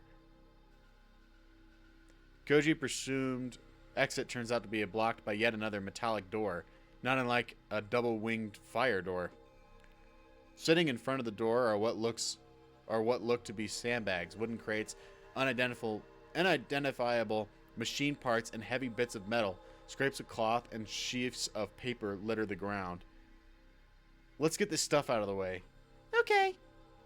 Two of them start moving aside the objects blocking the door. Kyoji actively tries not to think about what happened a moment ago. All these objects were piled up into a small mountain barricading the door, moving it all is taxing work. Kyoji can't tell what this place was built for. He contemplates asking Akane for her opinion, but the memory of what just happened chokes him up, leaving him unable to speak to her. In the end, he continues working in silence. Once most of the junk is cleared away from the door, Kyoji reaches for the handle. He grabs the handle and pushes hard. Feels it move ever so slightly. Concerned, Akane asks him, Will it open? "I can't tell." He pushes with both arms, mustering every drop of strength he can. Maybe it's a pull door. He then tries pulling, but it doesn't sense any traces of movement like when he was pushing. Doesn't seem so. Dumbass. Let's try pushing it again. Kane positions herself beside him, working together with him to try pushing the door open. The door lets out a dragging sound. It lightly creaks, but it doesn't move much at all. 1, 2. Kane and Kyoji brace their shoulders against the door, pushing with every bit of force their bodies can manage. The door opens slightly. What is this? Looking through the crack, Kyoji furrows his brow. It looks like there's a bar there. There's an iron bar laid across the door's opposite side, which prevents it from being opened. However, Kyoji and Akane, pushing against it, has bent the bar enough to allow the door to crack open. Akane, try pushing it. Okay. With Akane pushing one side of the double door open, Kyoji tries to move the bar out of the way. He reaches through the small crack between the doors, grabbing the bar and trying to yank it sideways, but it only rattles slightly, refusing to comply. Damn it! Open up! Open up already! The sound of rattling and metal grinding against the metal rings out. Smell of moist soil and fragrance and grass wafts in. He can see the forest darkened by the night, the colors of the sky bleached by moonlight, spills between the trees dazzling him. If only they could get out of here. Open up! Just open up! Kyoji rams the door over and over. Freedom is within arm's reach. He can see it right in front of him, but they can only get in from here. Kyoji throws himself against the door again and again, ignoring his building exhaustion. Somebody! Is anybody out there? Akane's voice fades into trees. Help us, please! Anybody! But it's just Akane's voice starts to grow ragged from shouting so much, they finally get a response. There's someone there. Somebody heard us! Kyoji and Akane's faces light up. That voice owner approaches the door Kyoji managed to force slightly open.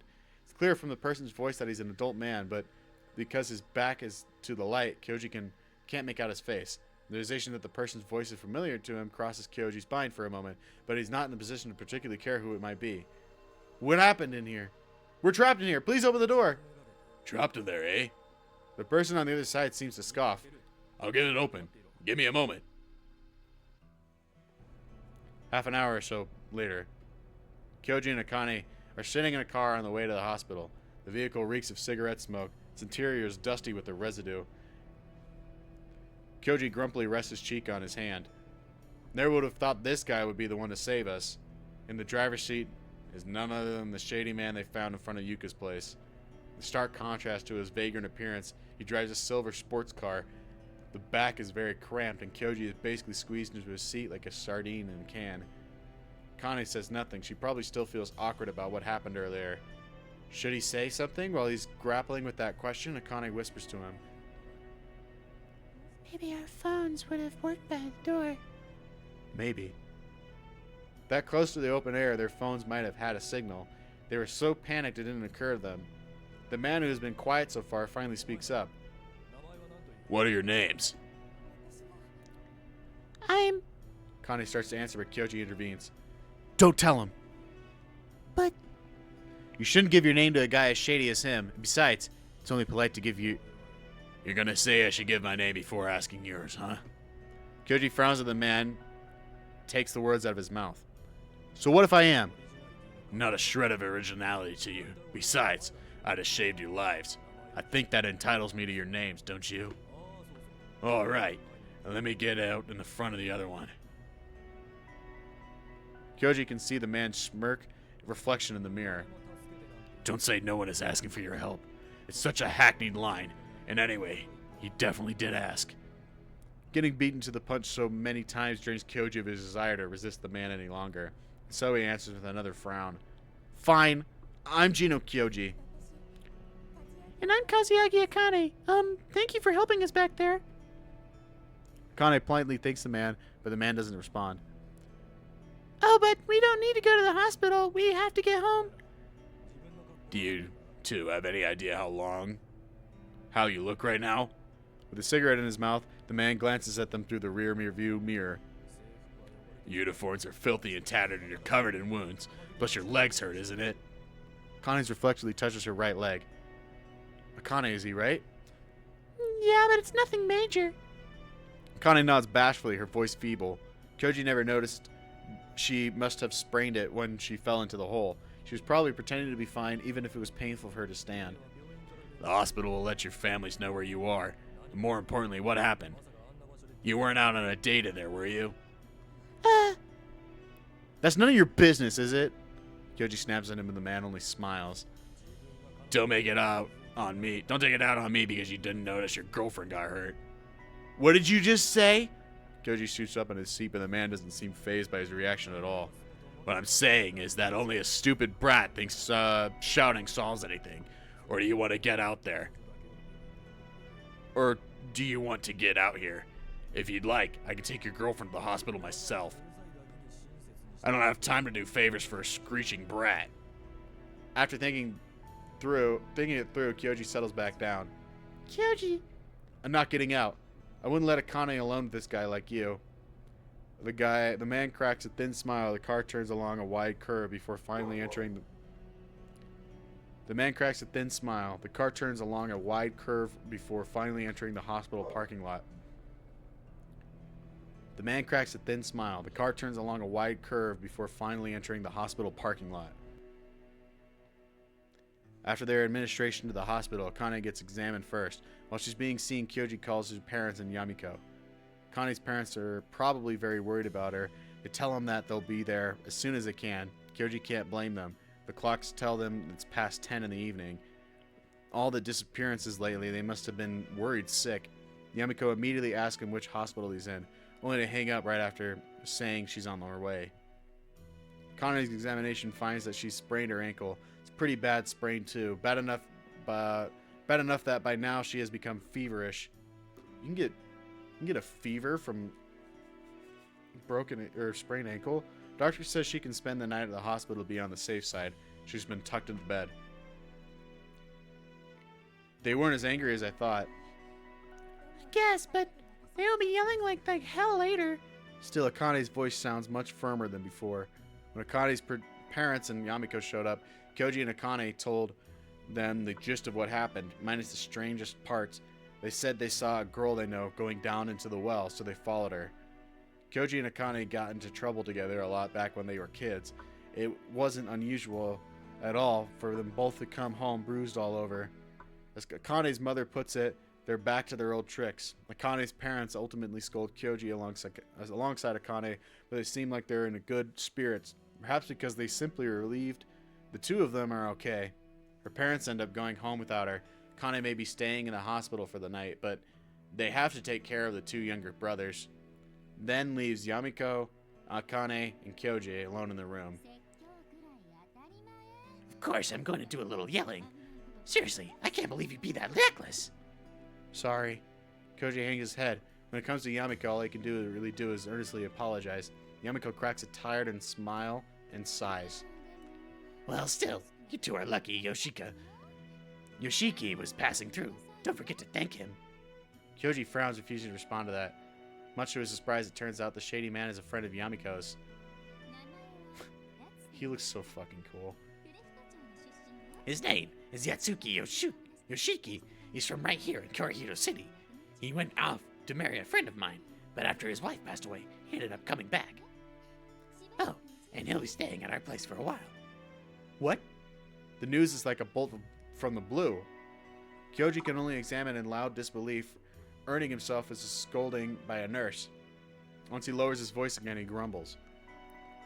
Why does this creep have to stay in our house? Hey, he saved you back there. So don't call him a creep. When did you become such an ungrateful boy? I mean, Yoshiki, who has been listening silently up until now, chuckles. Yumikawa, cut him some slack. He's a male after all. What are you talking about, bro? What the hell do you mean by male? Male animals react badly to seeing a stronger male in their territory. That's why he keeps snapping at me, right? Okay, he's kind of a weirdo. When he puts it like that, Kyoji feels ashamed for snapping at him.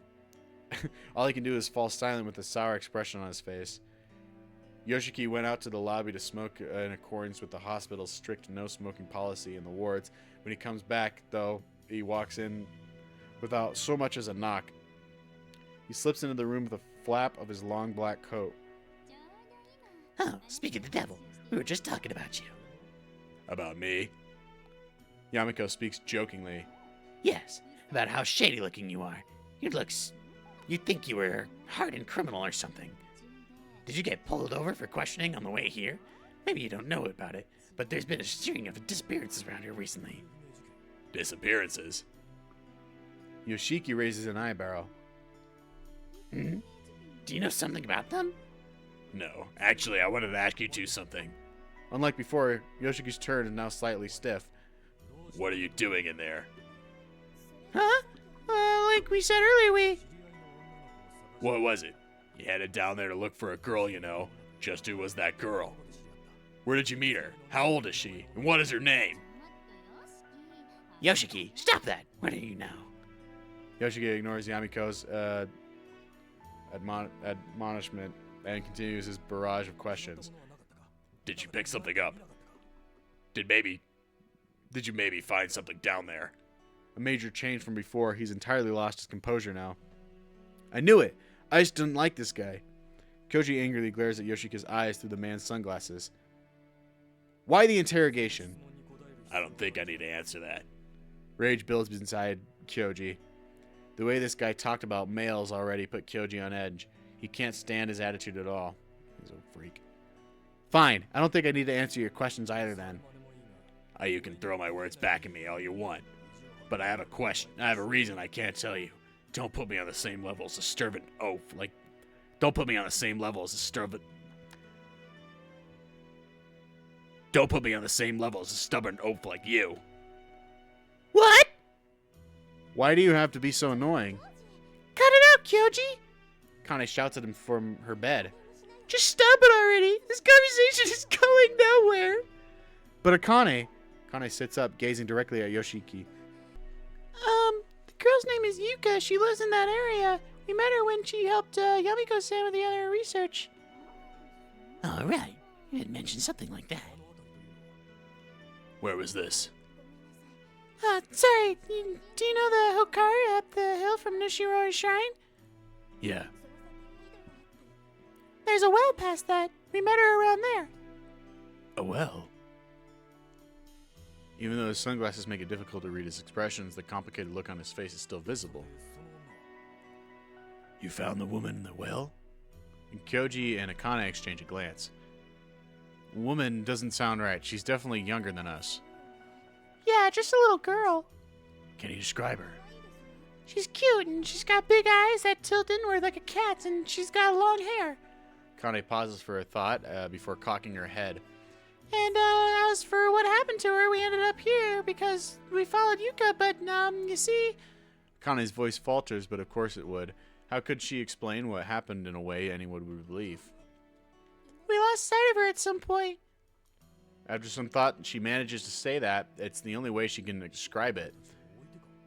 She left you behind. Yeah, and not only that, she pulled the lid back over the well and trapped us down there. Wait, what? What's this girl's problem? That's outrageous.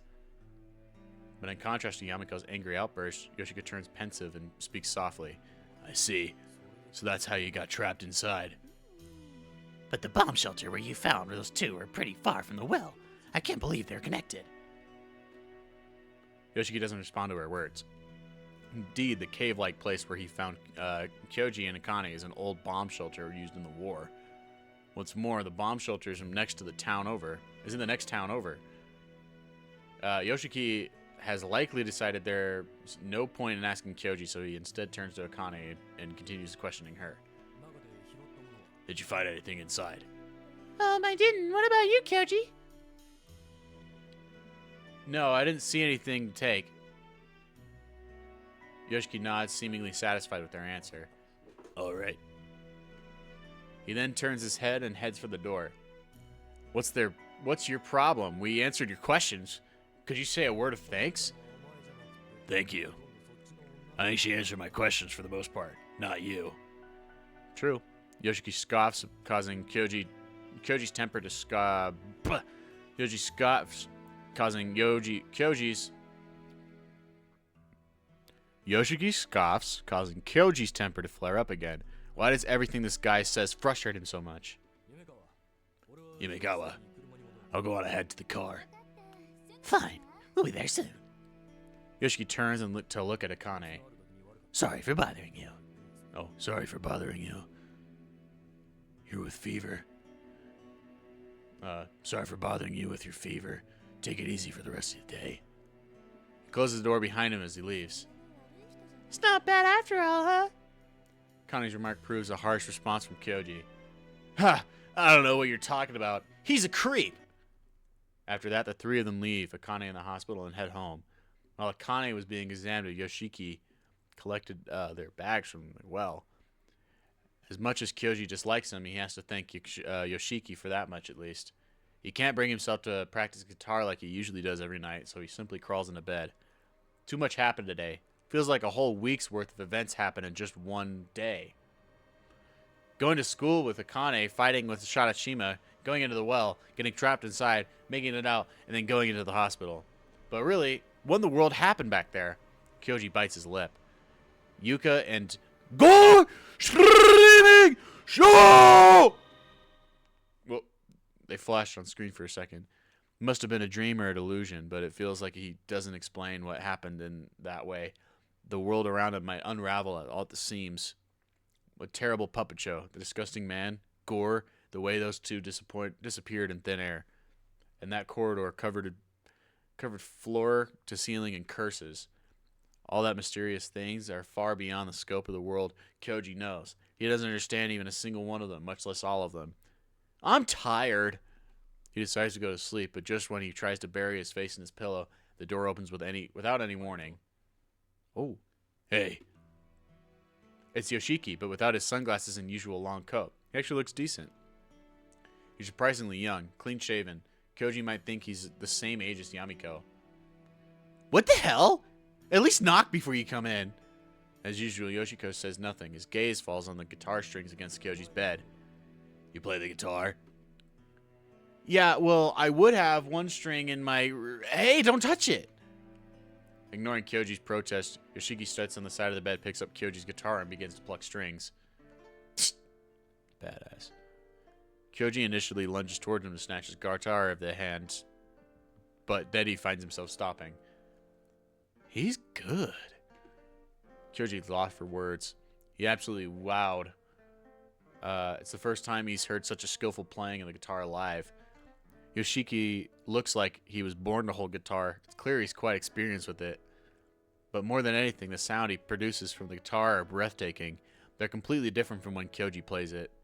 It's a stark reminder of how unskilled Kyoji still is. After playing for a while, Yoshiki lets out a small sigh. I've gotten rusty. As he whispers traces of a pained smile on his lips, he hands the guitar over to Kyoji. You've got a good guitar. Kyoji accepts the instrument with a frown. This man really rubs him the wrong way. He rubs me the right way, though. He's damn good with the guitar, though. He'll admit that much. There's something I wanted to ask you. What? After all that questioning, there's still something you want to know? Kyoji asks in a sullen tone. Yoshiki crosses his arm with a serious expression. This is important. More important than you can understand. Without his glasses, Yoshiki seems far more serious than before. He radiates an aura of that brooks no argument. That girl you met, Yuka. Are you sure her name isn't actually Yukari? Yukari? No, we only know her as Yuka. Right. Yoshiki pauses to think for a moment and then asks another question. His voice is so low, it almost sounds like he's speaking to himself. When he went to this Yuka's mansion, was there something else in there? Something? Do you mean someone? Someone would do, too. Was there anyone there besides that girl? We saw her mother there, too, but, Koji remembers seeing the black cloth flopping behind Yuka's back. He didn't think much of it at the time, but was that actually Gore? So you did see something. Oh. Koji doesn't know how to respond to that. Telling him about Gore would mean having to bring up all the strange things that happened today at the bottom of the well. That thought makes Kyoji climb up. This is very important. Yoshiki presses him reluctantly, his voice dreadfully serious. I saw something, I think. A tall man in black. Wears a weird mask. Koji raises his head swiftly. When his eyes meet Yoshiki's gaze, he gives the man a firm nod. I understand. That's all I need to know. Yoshiki gives a satisfied nod and gets to his feet. Before he steps back through the door, he looks at Kyoji over his shoulder. Oh, I need to ask you one more thing. Don't tell Yumakawa anything about what I asked you. Okay, but why? She's better off not knowing. Her life will be more peaceful that way.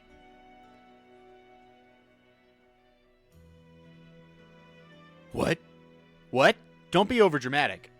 Koji thinks about retorting that way, but the words don't leave his lips. The look in Yoshiki's eyes is so earnest he can't even mock him.